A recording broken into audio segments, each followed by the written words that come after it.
നമസ്കാരം. പൊതുവേദിയിലേക്ക് സ്വാഗതം. രാജ്യം ഒരു ആഘോഷത്തിൻ്റെ നിറവിലാണ്. പാകിസ്ഥാനെ പാഠം പഠിപ്പിച്ചു എന്ന് ഇന്ത്യ ഉറച്ചു വിശ്വസിക്കുന്നു. പക്ഷേ ഈ ഘട്ടത്തിൽ ചൈന ചില നീക്കങ്ങൾ നടത്തുന്നു. അരുണാചൽ പ്രദേശിലെ ചില സ്ഥലങ്ങളുടെ പേര് ചൈനീസിൽ പുറത്തിറക്കി ഒരു പട്ടികയാക്കുന്നു.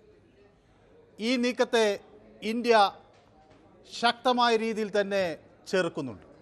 അരുണാചൽ പ്രദേശ് ഇന്ത്യയുടെ അവിഭാജ്യ ഘടകമാകുമെന്നും ചൈനീസ് പേരുകൾ ഇട്ടതുകൊണ്ട് ആ സ്ഥലം ഇന്ത്യയുടേതാകില്ല എന്ന് കരുതാനാകില്ല എന്നും ഉറച്ച് പറയുകയാണ്.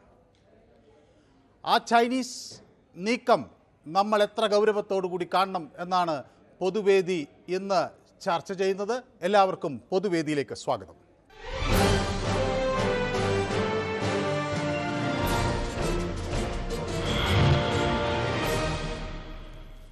യെസ്, എൻ്റെ ആദ്യ കോളർ ശിവദാസൻ ബാലരാമപുരത്ത്. ശ്രീ ശിവദാസൻ, ഈ ചൈനീസ് നീക്കത്തെ നമ്മൾ എത്ര കണ്ട് ഗൗരവത്തിലെടുക്കണമെന്നാണ് ശ്രീ ശിവദാസൻ കരുതുന്നത്? വളരെ ചുരുങ്ങിയ വാക്കുകളിൽ, നമുക്ക് ധാരാളം പ്രേക്ഷകരുള്ളതുകൊണ്ടാണ്. നമസ്കാരം സാർ. നമസ്കാരം. ചൈനയെ ഭയക്കേണ്ട കാര്യമില്ല.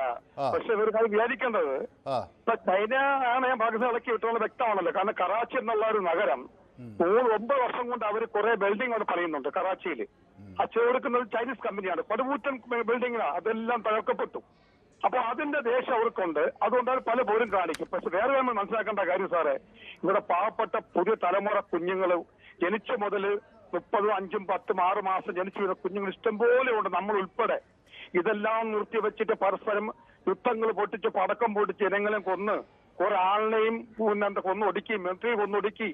നമ്മൾ എല്ലാവരും മനസ്സമാല കിടന്ന് ഉറങ്ങാനും പറ്റൂല. എന്തിനു വേണ്ടി? നാട്ടിന് വേണ്ടി. എല്ലാവരും ഒരു ഭൂമി, ഒരു സൂര്യൻ, അതാണുള്ളത്. അതിൽ കൊടുത്ത ഭഗവാൻ കൊടുത്ത ആ വെള്ളമായാലും ആഹാരമായാലും എല്ലാം വാങ്ങിച്ചെടുക്കുക. ആർക്കും ഇവിടെ സ്വന്തമില്ല, എടുക്കുക, ഒന്നും പറയാൻ പറ്റില്ല. എല്ലാവരും കൊടുക്കുക. പക്ഷെ ഒരു തെറ്റ് കണ്ട് എതിർക്കണം. ചൈന നമുക്കൊന്നുമല്ലാതെ വേറെ വിഷയം. ചൈന ഏത് പേര് മാറ്റി എന്ത് പേര് മാറ്റിയാലും ഇന്ത്യയുടെ പോലെ അവിടെ നമുക്കറിയാം. നമുക്കത് മതി.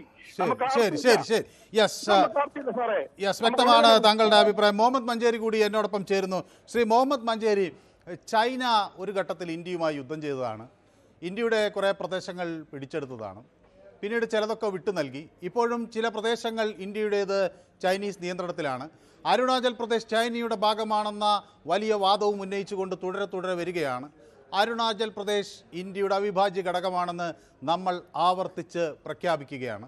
എന്താണ് ശ്രീ മുഹമ്മദ് മഞ്ചേരിക്ക് ഈ ഘട്ടത്തിൽ തോന്നുന്നത്? ചൈന ഇന്ത്യയെ ഈ അവസരം മുതലാക്കി സമ്മർദ്ദത്തിലാക്കുകയാണോ? ഒന്നുമില്ല സാറേ. നമസ്കാരമുണ്ട്. നമസ്കാരം. ഒന്നുമില്ല. കാരണം വെച്ചാൽ അത് അവരിപ്പോ എന്താ ഒന്ന് പറഞ്ഞു എന്നുള്ളതാണ്. അപ്പൊ ഇപ്പൊ ആദ്യത്തെ ആള് പറഞ്ഞാല് അവരെ കെട്ടിടമൊക്കെ കറാച്ചിയിൽ തമർത്തു എന്നുള്ളത് മറ്റേ ആള് പറഞ്ഞോളൂ. അതിനൊക്കെയാണ് പറയുന്നത്. അതായത് അല്ല, അങ്ങനെയല്ല. ഓക്കെ, യെസ്, മുഹമ്മദ് മഞ്ചേരിയിലേക്ക് ഞാൻ മടങ്ങി വരാം. ചൈന ഇന്ത്യയിലെ ചില പ്രദേശങ്ങളുടെ പേരുകൾ മാറ്റുകയാണ്.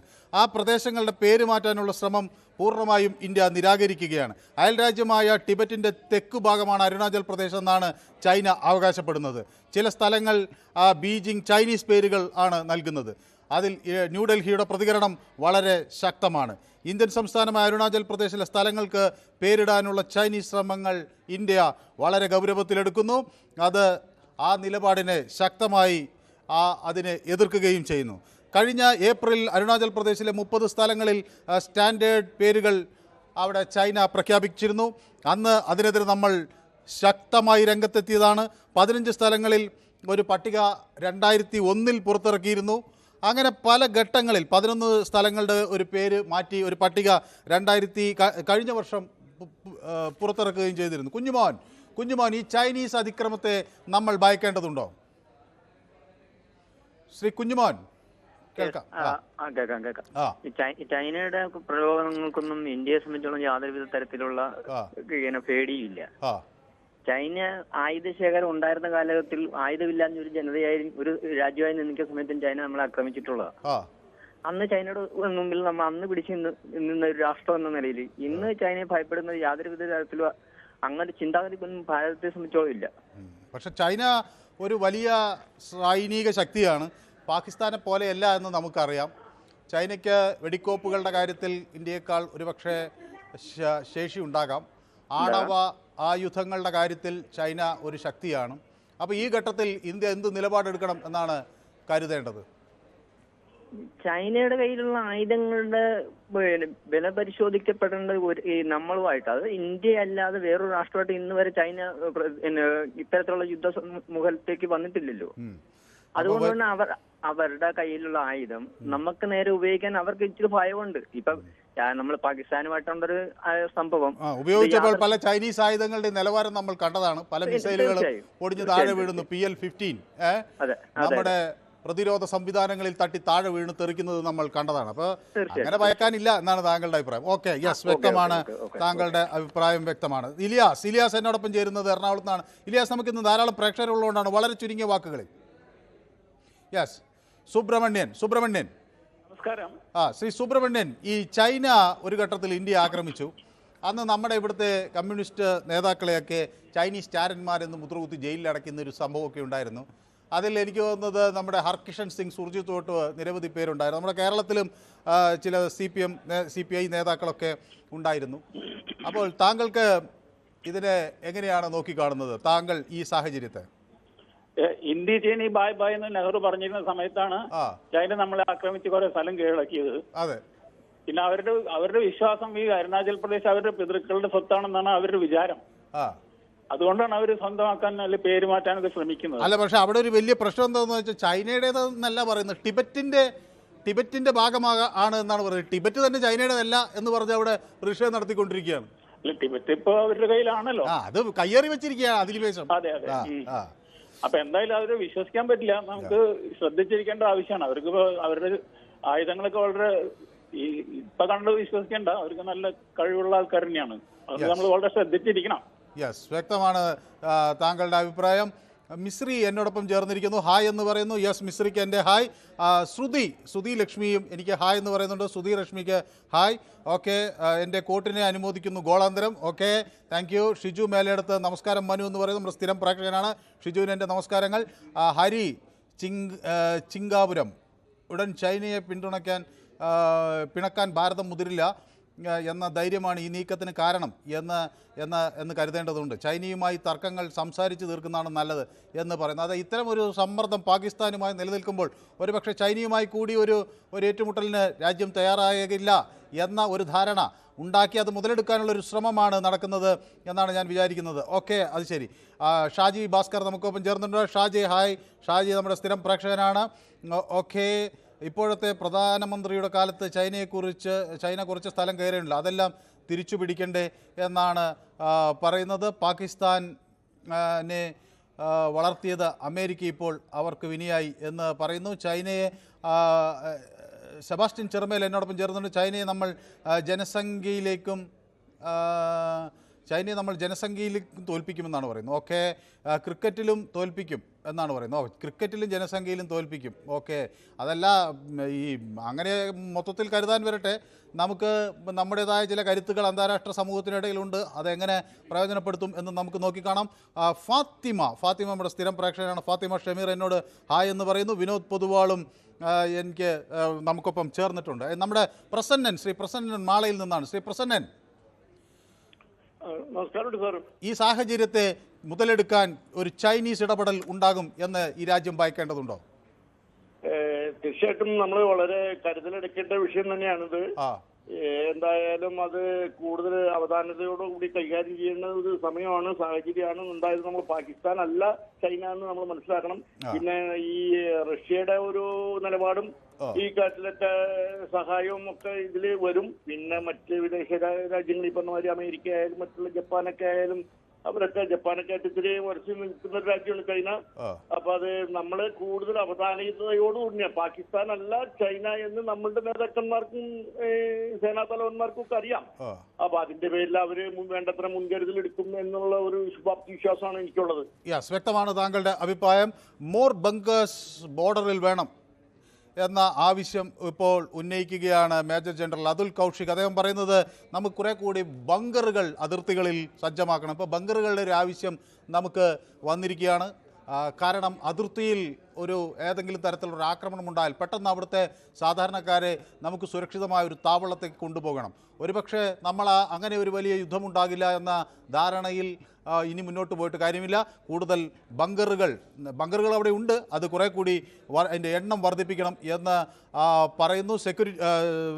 അതോടൊപ്പം തന്നെ സെക്യൂരിറ്റി രാജസ്ഥാൻ അതിർത്തിയിൽ വളരെ ശക്തമായി കൂട്ടിയിരിക്കുന്നു എന്ന് പറയുന്നു. പാകിസ്ഥാൻ സിമ്മുകൾ ജയ്സാൽമീരിലും ശ്രീ ഗംഗാനഗറിലും ബാൻ ചെയ്തു എന്ന വിവരങ്ങൾ വരുന്നു. അപ്പോൾ രാജ്യം അതീവ ജാഗ്രതയിൽ തന്നെയാണ് കേട്ടോ. അവിടെ ഈ ചാരപ്രവർത്തികൾക്ക് സാധ്യത മുന്നിൽ കണ്ടുകൊണ്ടുള്ള പ്രവർത്തനങ്ങൾ നടത്തുന്നു. അതേപോലെ തന്നെ ഈ പാകിസ്ഥാൻ്റെ ഏതെങ്കിലും തരത്തിലുള്ള നീക്കം ഇനിയും ഉണ്ടായേക്കാം എന്ന ഒരു ജാഗ്രത നമ്മളുടെ ഇന്ത്യയുടെ ഭാഗത്തുനിന്ന് ഇപ്പോഴും ഉണ്ട് എന്നതാണ് അതിൽ വ്യക്തമാകുന്നത്. അതോടൊപ്പം തന്നെ ഈ പാകിസ്ഥാൻ്റെ നീക്കത്തിനെതിരെയുള്ള പ്രതിഷേധങ്ങൾ രാജ്യവ്യാപകമായി തന്നെ തുടരുകയും ആണ്. നമ്മുടെ അടുത്ത കോളർ നമുക്കൊപ്പം ചേരുന്നത് ഡേവിഡ് വിജയ്, ശ്രീ ഡേവിഡ് വിജയ് ജാംനഗറിൽ നിന്നാണ്. ശ്രീ ഡേവിഡ് വിജയ്, ഈ ചൈനീസ് അറ്റാക്കിനെ കുറിച്ച് നമ്മൾ എത്ര കണ്ട് ഗൗരവത്തിലെടുക്കണം? അത് ചൈനയ്ക്ക് അതല്ലാതെ എന്തുതരം സമ്മർദ്ദങ്ങൾ ചെലുത്താൻ നമുക്കാകും? അല്ല, ചൈന എന്ന് പറഞ്ഞാൽ ഇറ്റ് എ ഗ്ലോബൽ എനിമി. കാണുന്ന ഈ ചിലവരുണ്ട് കാപ്പ ചുമത്തി നാട് കടത്തുന്ന പാർട്ടി സമീപത്ത് മുഴുവൻ ശത്രുക്കളായതുകൊണ്ടാണ്. ഇപ്പൊ ഒരു ചെറിയ ഐലൻഡ് ഉണ്ട് അവിടെ, അതിന്റെ അടുത്ത്. ആ ഐലൻഡ് ഫിലിപ്പൈൻസിന്റെ ആണ് ആക്ച്വലി. അവിടെ കൊണ്ടുപോയിട്ട് ഇവര് കൊടി കുത്തിയിട്ടുണ്ട്. ചൈനയുടെ കൊടിയും ഫിലിപ്പൈൻസിന്റെ കൊടി അവരും കുത്തിയിട്ടുണ്ട്. അങ്ങനെ അവിടെ അവരുമായിട്ട് കണ്ണെടുത്താൽ കണ്ടുകൂടാ. വിയറ്റ്നാമുമായിട്ടും ഇവര് വഴക്കാണ്. ജപ്പാനുമായിട്ട് പിന്നെ പറയാനില്ല. ജപ്പാനിലെ ആ ഓഷനിലെ പല പ്രശ്നങ്ങളും ഇത് ജപ്പാൻ പരമ്പരാഗതമായിട്ട് ഇത് ഇദ്ദേഹത്തിന്റെ കയ്യിലാന്ന് പറയുന്നുണ്ട്. ഇപ്പൊ തായ്വാൻ എന്ന് പറയുന്ന സ്ഥലമായിട്ട് ഇവർക്ക് വഴക്കാണ്. ഇത് ഈ ചിലവരുടെ സ്വഭാവമാണ് അത് കയ്യിലിരിപ്പ്. അപ്പൊ അങ്ങനെ വരുമ്പോ ഇന്ത്യ ആയിട്ടും പ്രശ്നങ്ങളുണ്ടാവും. പക്ഷെ അതിനുവേണ്ടി നമ്മുടെ പ്രധാനമന്ത്രി ഒരു കാര്യം ചെയ്തിട്ടുണ്ട്. നമ്മളിപ്പോ തദ്ദേശീയമായി വികസിച്ചെടുപ്പിച്ച മിസൈലുകൾ, ചില സാങ്കേതിക വിദ്യകൾ, ഞാനിപ്പോ ഇതിൽ കൂടി അങ്ങനെ ഫോണിൽ കൂടി ഒപ്പം പറയുന്നില്ല, അത് എക്സ്പോർട്ട് ചെയ്യാണെന്നാണ് പറയുന്നത്. പക്ഷെ അത് എക്സ്പോർട്ട് ചെയ്യൊന്നുമല്ല. അത് ഫിലിപ്പൈൻസിൽ കൊണ്ട് ചൈനയ്ക്കെതിരെ തിരിച്ചു വെച്ചിട്ടുണ്ട്. കാരണം ഇവിടേക്ക് കയറി വന്നാൽ പുറകിൽ നമ്മൾ മുമ്പിൽ നിന്ന് ഒരുത്തൻ അടിക്കാൻ വരുമ്പം പുറകിൽ നിന്ന് തലക്കിട്ട് അടിക്കുക എന്ന് പറയില്ലേ, അതുപോലെയുള്ളൊരു പരിപാടിയൊക്കെ ചെയ്തു വെച്ചിട്ടുണ്ട്. പിന്നെ അന്ന് ടിബറ്റിനെ വെറുപ്പിച്ചു വിട്ട് അന്ന് ദലായിലാമയെ ഓടിച്ചു വിട്ടപ്പം ഈ വ്യക്തികൾ ഇന്ത്യയുടെ പല ഭാഗത്തായിട്ട് പതുങ്ങിയിരിക്കുന്നുണ്ട്. അതൊക്കെ നമ്മുടെ സൈന്യം വേണ്ട പോലെ അവരെ ട്രെയിൻ ചെയ്തെടുക്കുന്നുണ്ട്. എന്തെങ്കിലും ഉണ്ടായിട്ടുണ്ടെങ്കിൽ അവർ അത്രയ്ക്കും മോട്ടിവേഷനിലാണ് നിൽക്കുന്നത്, ചൈനയിലൊരു ചാവേറ്റുപട പോലെ ചെന്നിട്ട് ചെയ്യാനായിട്ട്. അതുകൊണ്ട് വിചാരിക്കുന്ന മാതിരി നമ്മുടെ ഇപ്പോഴത്തെ പ്രധാനമന്ത്രിയുടെ അടുത്ത് ചൈനയുടെ പഴയ കളികളൊന്നും നടക്കില്ല. പിന്നെ 62 അവർ അടിച്ചു കയറി എന്ന് പറഞ്ഞാൽ അത് ആരുടെ വീക്ക്നെസ്സാന്ന് പറഞ്ഞാൽ അവിടെ കുറെ പേർക്ക് രക്തം തിളയ്ക്കും. അത് നമ്മുടെ നെഹ്റുവിന്റെ കൊള്ളരുതായ്മ തന്നെയാണ്, സൂക്ഷിച്ചിരിക്കാഞ്ഞിട്ട്. അയാളെ വിളിച്ചോണ്ട് ചൗവനിലായി വിളിച്ചോണ്ടെന്ന് കാണിച്ച് ഇവിടെ കുറച്ച് വായിക്കോയതുകൊണ്ട്. പക്ഷെ ഇനി അതൊന്നും നടക്കില്ല. എന്ന് മാത്രമല്ല, ഇപ്പൊ വ്യാപാര രംഗത്ത് അവരൊരു വലിയ പ്രോബ്ലം നേരിടുന്നുണ്ട്. അവരുണ്ടാക്കുന്ന ലിഥിയം മറ്റുള്ള സംഗതികളൊക്കെ ഉണ്ട്. അത് മറ്റുള്ള രാജ്യങ്ങൾക്ക് എക്സ്പോർട്ട് ചെയ്തൊക്കെ പോയാലേ അവർക്ക് പിടിച്ചു. ഗൽവാൻ വാലിയിൽ വരെ അവരുടെ നിറയെ ജീവൻ നഷ്ടപ്പെട്ടു എന്നാണ് ഞാൻ കേട്ടത്. അപ്പൊ അതിനെപ്പറ്റി അവിടുത്തെ കുടുംബങ്ങളും നന്നായിട്ട് അതിന് പ്രതിഷേധം അറിയിച്ചിട്ടുണ്ട്. കമ്മ്യൂണിസ്റ്റ് പാർട്ടി എന്ന് പറഞ്ഞിട്ട് കാര്യമില്ല, എന്തും പറഞ്ഞാൽ അങ്ങോട്ട് സെൻട്രൽ ലീഡർഷിപ്പിനെ ചോദ്യം ചെയ്യാൻ പറ്റില്ല എന്നൊന്നും പറഞ്ഞ മതിയില്ല. ഭയങ്കര ആൾനാശം വരുത്തി വെക്കുമ്പോൾ അവരുടെ ആൾക്കാർ രംഗത്തിറങ്ങും, എന്തിനാ വേണ്ടാത്ത പണിക്ക് പോയെന്ന് ചോദിച്ചിട്ട്. ഇപ്പൊ പാകിസ്ഥാനിൽ തന്നെ ഉണ്ടായുണ്ടോ? അതുപോലെ ഇപ്പൊ ബലൂജിൽ ഇവർക്കൊരു ചെറിയ താല്പര്യങ്ങളുണ്ട്. ആ ബലൂജ് സ്വതന്ത്രം ആവുകയാണെങ്കിൽ അതിന്റെ അകത്ത് ഇവർക്ക് എന്തായാലും ചെയ്യാന്നുള്ളത്. ബലൂചിസ്ഥാൻ പോരാളികൾ കുറെ ചൈനക്കാരെയും കൊന്നു കളഞ്ഞിട്ടുണ്ട്. പിന്നെ ഡൊണാൾഡ് ട്രംപ് പറഞ്ഞൊരു കാര്യം വളരെ ഇമ്പോർട്ടന്റ് ആണ്, താങ്കൾ ശ്രദ്ധിക്കണം. കാരണം എന്താണെന്ന് വെച്ചാൽ അഫ്ഗാനിസ്ഥാനിൽ ഇവർ വിട്ടുപോന്നു. അഫ്ഗാനിസ്ഥാനിൽ ആ പേര് ഞാൻ മറന്നുപോയി, പേപ്പറിൽ വെച്ചെല്ലാം ഓർമ്മയിൽ നിൽക്കുന്നത്. ഒരു ലോകത്തിലെ ഏറ്റവും വലിയ എയർബേസ് ആണ്. അതങ്ങനെ ഡെവലപ്പ് ചെയ്ത അമേരിക്കയാണ്, മറ്റേ താലിബാൻ വരുന്നതിന് മുമ്പേ. അത് നമ്മളുടെ ജോ ബൈഡന്റെ കൊള്ളരായ്മ കൊണ്ട് അവിടുന്ന് പിന്തിരിഞ്ഞെടുത്തപ്പോ അത് മാത്രം കൈ വെച്ചില്ല. ഇപ്പൊ ആ അഫ്ഗാനിസ്ഥാനിലെ ബേസ് പിന്നെ ഇപ്പൊ ചൈനയാണ് കൺട്രോൾ ചെയ്യുന്നത്. ബഗ്രാം എയർഫീൽഡ് ആണോ? മൈറ്റ് ബി, എനിക്ക് അത്ര പേര് ഓർമ്മ കിട്ടുന്നില്ല. കാരണം ഡെയിലി ഒത്തിരി പേപ്പർ വായിക്കുന്നതല്ല, അതിൽ നിന്ന് കിട്ടുന്ന ലോകത്തിലെ ഏറ്റവും വലിയ എയർബേസ്. അത് ഇന്ന് ട്രംപ് നല്ല പുളിച്ച ചീത്ത ഇങ്ങോരെ പറ്റി പറഞ്ഞിട്ടുണ്ട്, ജോ ബൈഡനെ പറ്റി. അവിടുന്ന് ഒന്നുമില്ല പിന്മാറരുതായിരുന്നു, അല്ലെങ്കിൽ ആ പിന്മാറുമ്പോ ആ എയർബേസ് കയ്യിൽ വെച്ചാണ്. അപ്പൊ ഇസ്ലാമിക രാഷ്ട്രങ്ങളുടെ കൊള്ളരുതായ്മ കാരണം ഇവൻ ഇങ്ങോട്ട് അടിച്ചു കയറിപ്പോ ആ ബേസ് ചൈനയുടെ കയ്യിലായിരിക്കുന്നത്. അത് നമുക്ക് നല്ല ഭീഷണിയായിട്ട് വരും. അതുകൊണ്ടാണ് രാജസ്ഥാനിലും ജയ്സാൽമീറിലും ഈ സ്ഥലങ്ങളിലൊക്കെ അവര് ബങ്കർ കുഴിക്കുകയും ഇന്ത്യ തക്കതായ പ്രിവെൻഷൻ എടുക്കുകയും ചെയ്യുന്നത്. ഇന്ത്യയിലെ നമ്മുടെ ശക്തനായ പ്രധാനമന്ത്രിയും ഈ സൈന്യവും നമ്മൾ ഈ കെട്ടുറപ്പുണ്ടെങ്കിൽ ചൈനയല്ല, ചൈനയുടെ തന്തപ്പൊടി വന്നാലും ഒന്നും ചെയ്യാനൊക്കില്ല. ഓക്കെ, യെസ്, വ്യക്തമാണ്. നമ്മുടെ സ്ഥിരം പ്രേക്ഷകനാണ് അദ്ദേഹം. നമുക്ക് ഇപ്പോൾ വ്യക്തമായ കാര്യങ്ങൾ വിശദീകരിക്കുകയാണ്. ഓക്കെ, സെബാസ്റ്റ്യൻ ചെർമേൽ എന്നോടൊപ്പം ചേരുന്നുണ്ട്. ബ്ലൈറ്റി ഡേയ്സ് എന്നോടൊപ്പം ചേർന്നിട്ടുണ്ട്. അപ്പോൾ ബ്ലൈറ്റി ഒരിക്കൽ ഞാൻ ഒരു പ്രധാന സംഭവം നടന്നപ്പോൾ ബ്ലൈറ്റി ഒരു പ്രതികരണം ഈ നമ്മുടെ ആരോഗ്യ മേഖലയെക്കുറിച്ച് വന്നപ്പോൾ വന്നു. അപ്പോൾ ബ്ലൈറ്റി എന്നത് എന്നോട് പറഞ്ഞത് ഈ UK ഇംഗ്ലണ്ടിലിരുന്ന് നമ്മുടെ പൊതുവേദി കാണുന്ന നമ്മുടെ ഒരു സ്ഥിരം പ്രേക്ഷകനാണെന്നാണ് പറഞ്ഞത്. ഏതായാലും ബ്ലൈറ്റിക്കും നമ്മുടെ ഇംഗ്ലണ്ടിലെ പൊതുവേദി കാണുന്ന എല്ലാ പ്രേക്ഷകർക്കും എൻ്റെ ആശംസകൾ. ബ്ലൈറ്റി നമുക്കൊപ്പം ചേർന്നിട്ടുണ്ട്. ഓക്കെ, കാറ്റ്കി സിംഗപ്പൂരിലിരുന്ന് പൊതുവേദി കാണുന്നു. അപ്പോൾ കാറ്റ്കിക്കും എൻ്റെ ആശംസകൾ. സിംഗപ്പൂരിലെ മലയാളികൾക്ക് എല്ലാവിധ ആശംസകളും നേരുന്നു. വിനോദ് പൊതുവാൾ എനിക്കൊപ്പം ചേർന്നിട്ടുണ്ട്. സദാനന്ദൻ CD ഓക്കെ, അദ്ദേഹം മോദിക്ക് പിന്തുണയൊക്കെ പ്രഖ്യാപിക്കുന്നു. ഗ്രേറ്റ് ലീഡർ എന്നൊക്കെ പറയുന്നുണ്ട്. ഓക്കെ, ചൈനയുമായി തർക്കങ്ങൾ സംസാരിച്ച് തീർക്കണം. പാകിസ്ഥാനേക്കാൾ കുറച്ചുകൂടി വകതിരിവുള്ളവരാണ് ചൈന എന്ന് പറയുന്നു. ലണ്ടനിലെ ഓഫീസിലിരുന്നാണ് താൻ പൊതുവേദി കാണുന്നതെന്ന് എന്നോട് ബ്ലൈറ്റി പറയുന്നു. ഓക്കെ, എൻ്റെ കമൻറ്റ് വായിച്ചതിന് നന്ദി എന്നും പറയുന്നു. ബ്ലൈറ്റി നമ്മുടെ ഒരു പൊതുവേദിയുടെ ഒരു സ്ഥിരം പ്രേക്ഷകനാണ്. അപ്പോൾ ബ്ലൈറ്റിക്ക് നമുക്ക് എല്ലാവിധ ആശംസകളും നേരുകയാണ്. പൊതുവേദി കാണുന്നതിലും സന്തോഷം. യെസ്, നമ്മുടെ അടുത്ത പ്രേക്ഷക ശ്രീമതി ജയയാണ്. ശ്രീമതി ജയ കൊല്ലത്തുനിന്നാണ് വിളിക്കുന്നത്. ശ്രീമതി ജയ, നമസ്കാരം. നമസ്കാരം. സുഖമായിരിക്കുന്നു. പക്ഷേ ചെറിയ ആശങ്കകൾ നമ്മുടെ രാജ്യത്തെ പല കോണുകളിൽ ഇങ്ങനെ ഡ്രോണുകളൊക്കെ വരുമ്പോൾ ചെറിയ ആശങ്കയുണ്ട്. പക്ഷേ എല്ലാം സമാധാനപരമായി തീരും എന്ന വലിയ പ്രത്യാശയാണ് എനിക്കുള്ളത്. പക്ഷേ ഇപ്പോൾ ചൈന ഒരു സംഘർഷം അതിർത്തിയിൽ ഉന്നയിക്കുകയാണ്. പേരുകൾ മാറ്റുന്നു. ചൈനയെ ഭയക്കൊന്നും വേണ്ട മനോ. പാകിസ്ഥാന് ഇപ്പം വന്നപ്പം കണ്ടില്ലേ, പാകിസ്ഥാന് കൊടുത്തിരിക്കുന്ന ആയുധങ്ങളൊക്കെ കണ്ടില്ലേ, കൊച്ചുങ്ങൾ കളിക്കുന്ന കളിപ്പാട്ടം പോലത്തെ സാധനമൊക്കെ കൊടുത്ത് അവര് വിട്ടാ. അതൊക്കെ തന്നെയല്ലേ അവരുടെ കയ്യിൽ ഇനിയും കാണുള്ളൂ. അതുകൊണ്ട് ചൈനയെ ഭയക്കൊന്നും വേണ്ട. എന്നാലും നമ്മളൊരു കെയർ വേണം. ഇതിപ്പോ വലിയൊരു പ്രതിസന്ധി ചൈനയ്ക്ക് സൃഷ്ടിച്ചിരിക്കുന്ന ഈ ആയുധങ്ങൾ പലതും കച്ചവടം ചെയ്യാൻ വെച്ചതാണ്. മറ്റ് ലോകരാജ്യങ്ങൾ ഈ ആയുധങ്ങൾ ഇനി വാങ്ങിക്കുമോ എന്ന സംശയം ഇരിക്കുകയാണ്. ചൈനീസ് എക്സ്പെർട്സ് പറയുന്നത് വേണ്ട രീതിയിൽ അത് പാകിസ്ഥാൻ ഉപയോഗിക്കാൻ അറിയാത്തതുകൊണ്ട് വന്ന പാളിച്ചയാണെന്ന്. ഏതായാലും ഈ ആയുധങ്ങൾ ഇനി വിറ്റുപോകുമോ എന്ന സംശയം വലിയ തോതിൽ ഉയരുകയാണ്, അല്ലേ? അല്ല, അതൊക്കെ ഇനിയിപ്പോ തോറ്റു കഴിയുമ്പോ അങ്ങനെയൊക്കെ പറയാൻ പറ്റൂ. അതൊന്നും നമ്മൾ ഭയം ചെയ്യാൻ പോണ്ട. പക്ഷെ നമ്മള് 140 കോടി ജനങ്ങൾ ഒറ്റക്കെട്ടായിട്ട് നമ്മുടെ സൈനികരുടെ പുറവിന് നിൽക്കുക. നമുക്ക് തന്നെ ആയിരിക്കും വിജയം. ഓക്കെ, സെബാസ്റ്റ്യൻ ചെർമേൽ എന്നോട് പറയുന്നത്, സെബാസ്റ്റ്യൻ ചെർമേലിൻ്റെ കമൻറ്റ് ഞാൻ വായിക്കുന്നില്ല എന്നുള്ളതാണ്. അങ്ങനെയില്ലല്ലോ, ഞാൻ സെബാസ്റ്റ്യൻ ചെർമേൽ നമ്മുടെ സ്ഥിരം പ്രേക്ഷകരാണെന്ന് കൂടെ ഇങ്ങനെ പറഞ്ഞുകൊണ്ടിരിക്കുകയും കമൻറ്റുകൾ വായിക്കുകയും ചെയ്യുന്നതാണ്. യെസ്, ഓക്കെ, എന്താണ് വായിക്കാത്ത കമൻറ്റ് എന്ന് എനിക്ക് മനസ്സിലായില്ല. ഓക്കെ, നമ്മുടെ അടുത്ത പ്രേക്ഷകനിലേക്ക് വരാം. ധാരാളം പ്രേക്ഷകർ. അരുന്ധതി എന്നോടൊപ്പം ചേർന്നിട്ടുണ്ട്. എനിക്ക് നമസ്കാരം പറയുന്നു. ഒരു വലിയ ചുവന്ന ഹൃദയം ഒക്കെ അയച്ച് തരികയും ചെയ്യുന്നുണ്ട്. വളരെ സന്തോഷം. അരുന്ധതിയുടെ ചുവന്ന ഹൃദയം കൈപ്പറ്റിയിരിക്കുന്നു. ഒപ്പം ന്യൂസ് 18-ൻ്റെയും എൻ്റെയും പ്രത്യേക ആശംസകൾ അറിയിക്കുകയും ചെയ്യുന്നു. അപ്പോൾ എല്ലാവരും ഈ പെഹൽഗാം ആക്രമണത്തിൽ ഒരു സ്പെഷ്യൽ സെഷൻ പാർലമെൻറ്റിൻ്റെ നടത്തണമെന്ന ശക്തമായ ആവശ്യം ഉന്നയിക്കുകയാണ്. പക്ഷേ അങ്ങനെയൊക്കെ വരുമ്പോൾ ഈ ഘട്ടത്തിൽ അതൊക്കെ സാധ്യമാണോ എന്ന കാര്യം കൂടി നമ്മൾ ആലോചിക്കണം. രാജ്യത്തിൻ്റെ സുരക്ഷ പലപ്പോഴും അങ്ങനെ തുറന്ന് ചർച്ച ചെയ്യാൻ പറ്റുന്ന ഒരു കാര്യമല്ല. അത് പലതും രഹസ്യാത്മക സ്വഭാവമുള്ളവയായിരിക്കാം. അതുകൊണ്ട് അതങ്ങനെ എല്ലാം വിശദമായി പറയാൻ പറ്റില്ലായിരിക്കാം. എങ്കിലും ഒരു നിലപാട്, പാകിസ്ഥാനോടുള്ള നിലപാടെന്ത്, അമേരിക്കയോടുള്ള നിലപാടെന്ത്, ചൈന ഇപ്പോൾ നടത്തുന്ന നീക്കങ്ങളോടുള്ള നിലപാടെന്ത് എന്ന് പറയാനും അത് പ്രതിപക്ഷത്തിന് അതിൻ്റെ നിലപാടുകൾ അറിയിക്കാനും ഒക്കെ ഈ അവസരം ഉപയോഗിക്കാം എന്നാണ് ഞാനും കരുതുന്നത്. ഓക്കെ, നമ്മുടെ അടുത്ത പ്രേക്ഷകൻ നമുക്കൊപ്പം ചേരുന്നുണ്ട്. ദിവാകരൻ. ശ്രീ ദിവാകരൻ തലശ്ശേരിയിൽ നിന്നാണ് വിളിക്കുന്നത്. ശ്രീ ദിവാകരൻ, വളരെ ചുരുങ്ങിയ വാക്കുകളിൽ.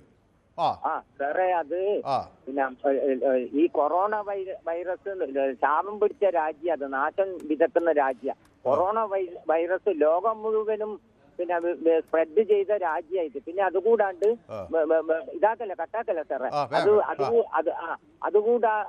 അതുകൂടാണ്ട് പിന്നെ വിവരം കെട്ട രാജ്യം. അത് വിവരം കെട്ട രാജ്യം എന്ന് പറഞ്ഞാൽ നായിനെയും പിന്നെ ഈ മൃഗങ്ങളെല്ലാം കഴിക്കുന്ന അത് തന്നെയായി കൊറോണ വൈറസ് പോലത്തെ പറഞ്ഞ നായ്ക്കളെ, ഈടെയുള്ള നായ്ക്കളെ തെരുവുന്ന അവിടെ കൊണ്ടുപോയി ചെരിഞ്ഞു കൊടുക്കണം. അതും പിന്നെ ഈ പാമ്പിനെല്ലാം തിന്നുന്ന രാജ്യം. ഇനിയിപ്പോ അവരോടും വെറുക്കണ്ട, ഈ പാകിസ്ഥാനെ അടക്കുക, എന്നിട്ട് ഇവിടുത്തെ സെക്യൂരിറ്റി നന്നായിട്ട് കണ്ടീഷനായിട്ട്. ശരി, ഓക്കെ, നമുക്ക് അടുത്ത ഒരു പ്രേക്ഷകൻ അമേരിക്കയിൽ നിന്ന് നമുക്കൊപ്പം ചേരുന്നുണ്ട്. ന്യൂയോർക്കിൽ നിന്ന് പ്രദീപ് നമുക്കൊപ്പം ചേരുന്നു. ന്യൂയോർക്കിൽ നിന്ന് പ്രദീപാണ് ചേരുന്നത്. പ്രദീപ്, ഈ അരുണാചൽ പ്രദേശ് ഒരു ബോൺ ഓഫ് കണ്ടൻഷനാണ്. അത് ഈ അതിർത്തി രൂപപ്പെട്ട കാലം മുതൽ തന്നെ ഒരു തർക്ക വിഷയമാണ്. നമ്മുടെ മക്മോഹൻ ലൈൻ അവിടെ വരച്ചപ്പോൾ തന്നെ അതിനെതിരെ ചൊല്ലി ചില പ്രശ്നങ്ങളുണ്ടായിരുന്നു. പക്ഷേ ഇന്ത്യയുടെ ഭാഗമായി അരുണാചൽ പ്രദേശ് വളരെ ശക്തമായി നിലയുറപ്പിക്കുന്നു. എത്രയോ കാലങ്ങളായി അവിടെ ഇന്ത്യയോടൊപ്പം നിൽക്കുകയാണ് അവിടുത്തെ ജനങ്ങളും. ചൈനീസ് അധിനിവേശത്തെ എങ്ങനെയാണ് നമ്മൾ നോക്കിക്കാണേണ്ടത്? ഇനി അവരുടെ ഭാഗത്തു നിന്ന് ഈ ഘട്ടത്തിൽ ഒരു കുറുക്കൻ്റെ ബുദ്ധി എന്ന തരത്തിൽ ഈ ഘട്ടം ദുർവിനിയോഗം ചെയ്യാനുള്ള ഒരു ഇടപെടൽ ഉണ്ടാകുമെന്ന് നമ്മൾ ഭയക്കേണ്ടതുണ്ടോ? നമസ്കാരം മിസ്റ്റർ മനു. നമസ്കാരം. ഈ ബിലാല് പഴയ ബിലാല് തന്നെ എന്നൊക്കെ പറയും പോലെ ഇന്ത്യ പഴയ ഇന്ത്യ തന്നെയാണ്, പഴയ ഇന്ത്യ തന്നെയാണ്. പക്ഷെ പുറം ഇപ്പോ കുറെ പവറുള്ള ഒരു ഇന്ത്യയും കൂടെയുണ്ട്. അതിനകത്ത് ഭരണാധികാരികൾ മാറിയതാണ്. ഇതിനൊപ്പം ഒന്ന് മനസ്സിലാക്കേണ്ടത് നമ്മൾ യുദ്ധം ചെയ്ത യഥാർത്ഥം പറഞ്ഞാൽ പാകിസ്ഥാനോടെ ആണെങ്കിലും നമ്മൾ 3 രാജ്യത്തിനോടത്താണ് ഇൻഡയറക്ട്ലി വാർ ചെയ്തത്. വാറായിട്ടല്ല, എന്നിരുന്നാൽ പോലും. 1 ചൈന, 2 തുർക്കി, 3 അമേരിക്ക. ആക്ച്വലി അമേരിക്കയുടെ പല സാധനങ്ങളെയും ഇന്ത്യ അടിച്ച് പൊട്ടിച്ച് കളഞ്ഞായിരുന്നു. ചൈനയുടെ, തുർക്കിയുടെ. അപ്പൊ ഈ 3 രാജ്യക്കാർക്കും ബേസിക്കലി അറിയാം എന്താണ് ഇന്ത്യ എന്നുള്ളത്. ഇന്ത്യ എന്നുള്ളത് ലോകത്തിനിന്ന് കണ്ടു, ലോകത്തിന് കണ്ടു ഇന്ത്യ എന്താണെന്ന്. സോ ഇന്ത്യക്കുള്ള പവർ എന്താണെന്നും ലോകത്തിനറിയാം. പിന്നെ വിദേശ മാധ്യമങ്ങൾ അത് അംഗീകരിക്കില്ല, ഇന്ത്യക്ക് അകത്തുള്ള പലരും അംഗീകരിക്കില്ല. പിന്നെ ഒരു കാര്യം കൂടെ ഉണ്ട് മിസ്റ്റർ ബെന്നു, നമ്മള് ഒന്നുമില്ലെങ്കിൽ ഇന്ത്യക്കാർ യഥാർത്ഥം പറഞ്ഞാൽ നല്ലവരല്ലേ? ഇന്ത്യക്കാർ ഈ ലോകത്ത് എവിടെയാണ് പോയി തീവ്രവാദം ചെയ്തിട്ടുള്ള? ഇന്ത്യക്കാര് അവരുടെ കുടുംബം, കുട്ടികള് അവരിത്രയും സ്വസ്ഥമായി. കുറെ പാവപ്പെട്ടവരുണ്ട്, കുറെ വൃത്തി കുറവാണ്. ഇതെല്ലാം ഉണ്ടെങ്കിലും നമ്മൾ നമ്മുടേതായിട്ടുള്ള കൾച്ചർ, നമ്മൾ ഒരുപാട് പ്രശ്നങ്ങളുണ്ടെന്നേ. 144 കോടി ജനങ്ങളുള്ളപ്പോ പിന്നെ പ്രശ്നങ്ങളില്ലായിരിക്കോ? ഇത്രയും പ്രശ്നങ്ങൾ ഇടയിൽ നിന്നുകൊണ്ടും നമ്മൾ രാജ്യം അതിശക്തമായി വളർന്നുകൊണ്ടുവരുന്നു. ലോകത്തിന് കണ്ണുപൊട്ടുന്ന രീതിയിലാണ് ഇന്ത്യയുടെ വളർച്ച. ഇത് ഒരുപക്ഷെ ഇന്ത്യയുടെ ഈ വെപ്പൺ സിസ്റ്റവും ഇപ്പോഴത്തെ വാറിൽ ഇന്ത്യയുടെ ഉണ്ടായ ഈ പുരോഗമനം നമ്മുടെ ഷെയർ മാർക്കറ്റ് നോക്കിയാൽ തന്നെ മനസ്സിലാവും. പിന്നെ ഒരു കാര്യം കൂടെ പറയാനുണ്ട് മിസ്റ്റർ മനു, ചൈന എന്നൊരു രാജ്യം എപ്പോഴും ഇന്ത്യയെ തകർക്കാൻ വേണ്ടി ശ്രമിക്കുള്ളൂ. പ്രത്യേകിച്ച് ട്രംപിന്റെ ആ ഒരു സംഗതി വന്ന ശേഷം, ഈ താരിഫ് വന്ന ശേഷം. പിന്നെ ഞാൻ ഭയപ്പെടുന്ന ഒരു കാര്യം എന്ന് പറഞ്ഞാൽ ഈ താഴത്തെ കമന്റ് അടിക്കുന്ന കുറച്ച് ആൾക്കാരുണ്ട്. ഇവരൊക്കെ ഇന്ത്യക്ക് ഒരു പ്രശ്നം വരുമ്പോ ഈ കമന്റ് ഇതിനകത്ത് പറയുന്ന സ്ത്രീകളെ പോലും വിടാതെ സംസാരിക്കുന്ന കുറെ വിവരദോഷിയുണ്ട്. I am so sorry to say that. ആദ്യം മര്യാദയ്ക്ക് സംസാരിക്കണം. ഇതിനകത്ത് പറഞ്ഞ ജയിച്ചേച്ചിയ അനാവശ്യം പറയുന്ന വ്യക്തികൾ അതിനകത്തുണ്ടെന്നേ. സ്വന്തം വീട്ടിനകത്തിരിക്കുന്ന സ്ത്രീകളോടെങ്കിലും മര്യാദയ്ക്ക് സംസാരിക്കാൻ പഠിക്കണ്ടേ? ഇവരൊക്കെ എന്ത് മാനറാ പഠിക്കുന്നത്? ഫസ്റ്റ് നിങ്ങൾ റെസ്പെക്ട് ചെയ്യാൻ പഠിക്കൂ സ്ത്രീകളോട്. വ്യക്തമാണ്. യെസ്, അത് കൃത്യമാണ്. ഈ കമൻറ്റുകളിൽ പലപ്പോഴും ആളുകൾ നിലവിട്ട് പെരുമാറുന്നതിൻ്റെ കാര്യങ്ങൾ ഞാൻ പലപ്പോഴും പറഞ്ഞിട്ടുള്ളതാണ്. നമുക്ക് ഇതൊരു വളരെ ക്രിയാത്മകവും വളരെ ആശയസംവാദവും ഒക്കെ നിറയുന്ന ഒരു ചർച്ചയായി മാറ്റാനാണ് നമ്മൾ ശ്രമിക്കേണ്ടത്. ഷിബു കൃഷ്ണൻ എന്നോടൊപ്പം ചേർന്നിരിക്കുന്നു. മനുജി, അവർ forces are motivated by their love for their motherland. Chinese forces are motivated by the fear of their leadership എന്ന്. അവിടെയാണ് ഒരു വലിയ വ്യത്യാസം ഇന്ത്യയും ചൈനയും തമ്മിലുള്ളത് എന്ന് ഷിബു കൃഷ്ണൻ്റെ അഭിപ്രായത്തോട് ഞാൻ യോജിക്കുകയാണ്. കാരണം ഇവിടെ ഒരു രാജ്യത്തിൻ്റെ സ്നേഹമാണ് സൈന്യം, മറ്റത് ഒരു രാജ്യത്തിൻ്റെ അല്ല. അവിടെ ചൈന ഒരു പാർട്ടിയുടെ ആർമിയാണ്, നേതൃത്വത്തെ ഭയന്ന് നിൽക്കുന്നു. മണ്ണിനോട് എത്ര സ്നേഹമുണ്ട് എന്നുള്ളത് നമുക്കൊരു പക്ഷേ എനിക്ക് തോന്നുന്നത് ഇന്ത്യൻ സൈന്യത്തിന് അത്ര വരില്ല എന്നാണ്. ഓക്കെ, വൈശാഖ് എന്നോടൊപ്പം ചേർന്നിരിക്കുന്നു. എനിക്ക് ഹായ് പറയുന്നു. രഘുനന്ദനൻ നമ്മുടെ സ്ഥിരം പ്രേക്ഷകൻ നമുക്കൊപ്പം ചേർന്നിരിക്കുന്നു. പാകിസ്ഥാനിലെ എടുത്ത അതേ നിലപാട് ചൈനയ്ക്കെതിരെയും എടുക്കുക, നമ്മൾ ഇവരുടെ ഭീഷണികൾക്ക് മുന്നിൽ കീഴടങ്ങരുത് എന്ന് രഘുനന്ദൻ തിരുമുല്ലവാരം എന്നോട് പറയുന്നു. ഓക്കെ, സുനിമോൾ ചൈനയെ ഗൗരവമായി എടുക്കണം, പക്ഷേ പേടിക്കേണ്ട കാര്യമില്ല. ഇന്ത്യക്കൊരു മികവുറ്റ ഡിഫൻസ് സിസ്റ്റമുണ്ട്, നമ്മുടെ സൈനിക ശക്തിയും ആയുധങ്ങളും മികവുറ്റതാണ് എന്ന് പറയുന്നു. പ്രദീപിന് അനുമോദനങ്ങൾ അർപ്പിക്കുന്നു. വിനോദ് പുതുവാൾ, ജയകുമാർ നമുക്കൊപ്പം ചേർന്നിട്ടുണ്ട്, സുനിൽ കുമാറും നമുക്കൊപ്പം ചേർന്നിട്ടുണ്ട്. യെസ്, ഓക്കെ, യെസ്, അതാണ് നമ്മുടെ അടുത്ത പ്രേക്ഷകൻ നമുക്കൊപ്പം ചേരുന്നത്. ഷാഫി, മലപ്പുറത്ത് നിന്ന് ഷാഫിയാണ്. ഷാഫി, നമസ്കാരം. നമസ്കാരം. ഞാൻ ന്യൂസ് 18 എപ്പോഴും കാണുന്ന വ്യക്തിയാണ്. സാറിപ്പോ നമ്മുടെ ഷാഫി, പക്ഷേ ഈ മലപ്പുറത്ത് എവിടെ നിന്നാണ് വിളിക്കുന്നത് എന്നോട് ഒരിക്കൽ പറഞ്ഞു. മലപ്പുറത്ത് കാടാമ്പുഴ ക്ഷേത്രം കേട്ടിട്ടുണ്ടാവും. പിന്നെ കാടാമ്പുഴ ക്ഷേത്രത്തിൽ നിന്ന് നമുക്ക് പൊതുവേദിയിൽ അഹമ്മദ് ബാബ എന്നൊരു പ്രേക്ഷകൻ സ്ഥിരം വിളിക്കുന്നതാണ്. ഇന്ന് അദ്ദേഹത്തെ കണ്ടില്ല. അഹമ്മദ് ബാബയെ അറിയാമോ? അറിയാം, ക്ഷേത്രത്തിന്റെ അടുത്താണ് എന്റെ വീട്. അപ്പൊ അദ്ദേഹം നിങ്ങൾ സുഹൃത്തുക്കളാണ്, ഷാഫിയും അഹമ്മദ് ബാബയും. അപ്പൊ പൊതുവേദിയുടെ സുഹൃത്തുക്കളാണ്. ഓക്കെ, നമ്മളെ പാകിസ്ഥാൻ ഭൂട്ടാനെ മറ്റുള്ള രാഷ്ട്രങ്ങളൊന്നും പേടിക്കേണ്ട ആവശ്യമില്ല. ഞാനിപ്പോ ഒരു യുവാവാണ്. യുവ തലമുറ ആയിട്ടുള്ള ആളുകളെ കൂടുതലും അഡ്വാൻസ് ടെക്നോളജികൾ പഠിപ്പിക്കാം. എന്നിട്ട് മറ്റുള്ള രാഷ്ട്രങ്ങളുടെ മുമ്പിൽ നമ്മൾ ആ നട്ടല് എപ്പോഴും നിവർത്തി പിടിച്ച് നിൽക്കണം. നമ്മൾ അമേരിക്കനെയോ ചൈനയോ മറ്റുള്ള ഒരു രാഷ്ട്രീയം നമ്മൾ പേടിക്കാതെ യുവതലമുറയെ അഡ്വാൻസ് ആയിട്ടുള്ള ടെക്നോളജിയിൽ പഠിപ്പിക്കണം എന്നാണ് എന്റെ ഒരു അഭിപ്രായം. സാർ എന്ത് പറയുന്നു? സുഖമായിരിക്കുന്നു. അല്ല, അത് കറക്റ്റാണ്. നമ്മൾ സാങ്കേതികമായി മുന്നോട്ട് പോവുക എന്നതാണ് ഇവിടെ ഏറ്റവും പ്രധാനം. നമ്മുടെ പ്രധാന ലക്ഷ്യം ജനജീവിതം മെച്ചപ്പെടുത്തുക, ദാരിദ്ര്യം ഇല്ലാതാക്കുക, സാങ്കേതികമായും പശ്ചാത്തല സൗകര്യമൊക്കെ വികസിപ്പിക്കുക എന്നാണ്. യുദ്ധത്തിന് മുന്നോട്ട് വയ്ക്കുന്ന ഒരു രാജ്യമല്ല ഇന്ത്യ. പക്ഷേ നമ്മുടെ പരമാധികാരത്തെ, നമ്മുടെ അതിർത്തികളെ ഒക്കെ കയ്യേറാൻ വന്ന ആർക്ക് മുന്നിലും തലകുനിച്ച് നിൽക്കേണ്ട ഒരു കാര്യം ഈ രാജ്യത്തിനില്ല എന്നാണ് എനിക്കും പറയാനുള്ളത്. ഷാഫിക്കും അത് തന്നെയാണ് പറയാനുള്ളത്. Okay, thank U Shafi. അവിടെ നിന്ന് കാടാമ്പുഴയിൽ നിന്നാണ് ഷാഫി ജോയ് നമുക്കൊപ്പം ചേർന്നിരിക്കുന്നത്. കാടാമ്പുഴയിൽ പൊതുവേദിക്ക് ധാരാളം പ്രേക്ഷകരുണ്ട്. അതിൽ ഒന്ന് നമ്മുടെ അഹമ്മദ് ബാബയാണ്. ഇപ്പോൾ കൊട്ടാരക്കരയിൽ നിന്നൊരു പ്രേക്ഷകൻ എന്നോടൊപ്പം ചേരുന്നത് കെ ജി കുമാർ അല്ലേ? ഹലോ, കൊട്ടാരക്കരയിൽ നിന്നാണ് വിളിക്കുന്നത് അല്ലേ? അതെ അതെ അതെ അതെ. താങ്കൾ എന്ത് ചെയ്യുന്നു? ഞാൻ നേരത്തെ ഗൾഫിലായിരുന്നു. ഒരു പ്രവാസിയാണ്. പ്രവാസിയായിരുന്നു, പ്രവാസ ജീവിതം വന്നു, നാട്ടിലേക്ക് മടങ്ങി പ്രവാസ ജീവിതം നയിക്കുകയാണ്. സന്തോഷം. പ്രവാസികൾ പൊതുവേദിയെ സംബന്ധിച്ചിടത്തോളം വളരെ പ്രിയപ്പെട്ടവരാണ്. കാരണം നമ്മുടെ നാടിൻ്റെ നട്ടെല്ലാണ്. പലപ്പോഴും ഈ പ്രവാസികൾ ഇപ്പോൾ ഗൾഫിലൊക്കെ ഇരുന്ന്, അല്ലെങ്കിൽ ഇപ്പം തന്നെ ഞാനിപ്പോൾ കുറേ പേരുകൾ വായിച്ചില്ലേ, UK-ലിരുന്ന്, സിംഗപ്പൂരിലിരുന്ന്, ദുബായിലിരുന്നൊക്കെ പൊതുവേദി കാണുന്നു. പലപ്പോഴും ഈ നാടിനോട് അവർ സംവദിക്കുന്നത് നമ്മുടെ ഈ പൊതുവേദിയിലൂടെയാണ്. അപ്പോൾ ഞങ്ങൾ അവർക്ക് വലിയ പ്രാധാന്യമാണ് അവരുടെ അഭിപ്രായങ്ങൾക്ക് നൽകുന്നത്. കാരണം അവരൊരു ആഗോള പൗരന്മാർ എന്ന നിലയിൽ നിന്ന് അവർ ഈ രാജ്യത്തെ അത്രമാത്രം സ്നേഹിക്കുന്നവരുമാണ്. 22 കൊല്ലം ഈ രാജ്യത്തിന് വിദേശ നാണയം നേടിക്കൊടുത്ത ഒരു പൗരനാണ് ഞാൻ. Yes, congratulations. എനിക്ക് ഈ ഇതിനെ കുറിച്ച് പറയാനുള്ള അഭിപ്രായം എന്ന് പറഞ്ഞു കഴിഞ്ഞാല്, ഈ ചൈനയെ ഒരു കാരണവശാലും നമുക്ക് ഭയപ്പെടേണ്ട യാതൊരു ആവശ്യവും ഇല്ല. ഈ ചൈന ഇന്ത്യയുമായിട്ട് ഏറ്റുമുട്ടിയാൽ കിരീടം സിനിമയിൽ സേതുമാധവൻ കീരിക്കാടൻ ജോസ് സേതുമാധവനുമായിട്ട് ഏറ്റുമുട്ടിയ അതേ അവസ്ഥയാണ് വരാൻ പോകുന്നത്. അത് ഏറ്റുമുട്ടാൻ ശ്രമിക്കാതിരിക്കുന്നതാണ് ചൈനയ്ക്ക് നല്ലത്. ചൈനയുടെ ആത്യന്തികമായ മനസ്സിരിപ്പ് എന്ന് പറഞ്ഞു കഴിഞ്ഞാൽ, ഏഷ്യയിൽ ഒരു മോലാളി മതി, രണ്ടാമത് ഒരു മോലാളി വരാൻ പാടില്ല.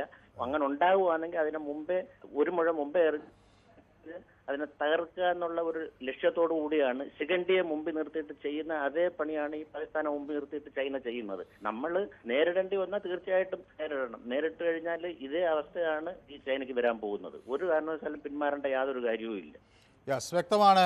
അപ്പോൾ ഇന്ത്യ ഇപ്പോൾ ഒരു low cost counter drone system പരീക്ഷിച്ചിരിക്കുകയാണ്. ചിലവ് കുറഞ്ഞ ഒരു ഡ്രോൺ സംവിധാനം, അതായത് ഡ്രോൺ ആക്രമണം വരുമ്പോൾ അതിനെ നേരിടാനുള്ള ഒരു കൗണ്ടർ ഡ്രോൺ സംവിധാനം ആണ് ഇപ്പോൾ ഇന്ത്യ പരീക്ഷിച്ച് വിജയിച്ചിരിക്കുന്നത്.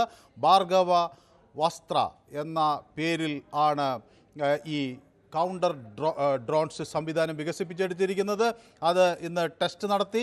സ്റ്റിവാർട്ട് ഫയറിംഗ് റേഞ്ച് ഗോപാൽപൂരിലാണ് ടെസ്റ്റ് നടത്തി, ഒഡീഷയിൽ. അത് നമ്മുടെ സാങ്കേതിക സംവിധാനത്തിൻ്റെ ഒരു മികവാണ് തെളിയിക്കുന്നത്. Developed by Solar Defence and Aerospace Limited ആണ് ഈ കൗണ്ടർ ഡ്രോൺ സംവിധാനം. Solar Defence and Aerospace Limited ആണ് ഇത് തയ്യാറാക്കിയിരിക്കുന്നത്. അപ്പോൾ നമ്മുടെ രാജ്യം കൂടുതൽ ഇത്തരം പ്രതിരോധ സംവിധാനങ്ങളുടെ ശക്തിയിലേക്ക് നീങ്ങുകയാണ്. നമ്മുടെ അടുത്ത പ്രേക്ഷകൻ നമുക്കൊപ്പം ചേരുന്നത്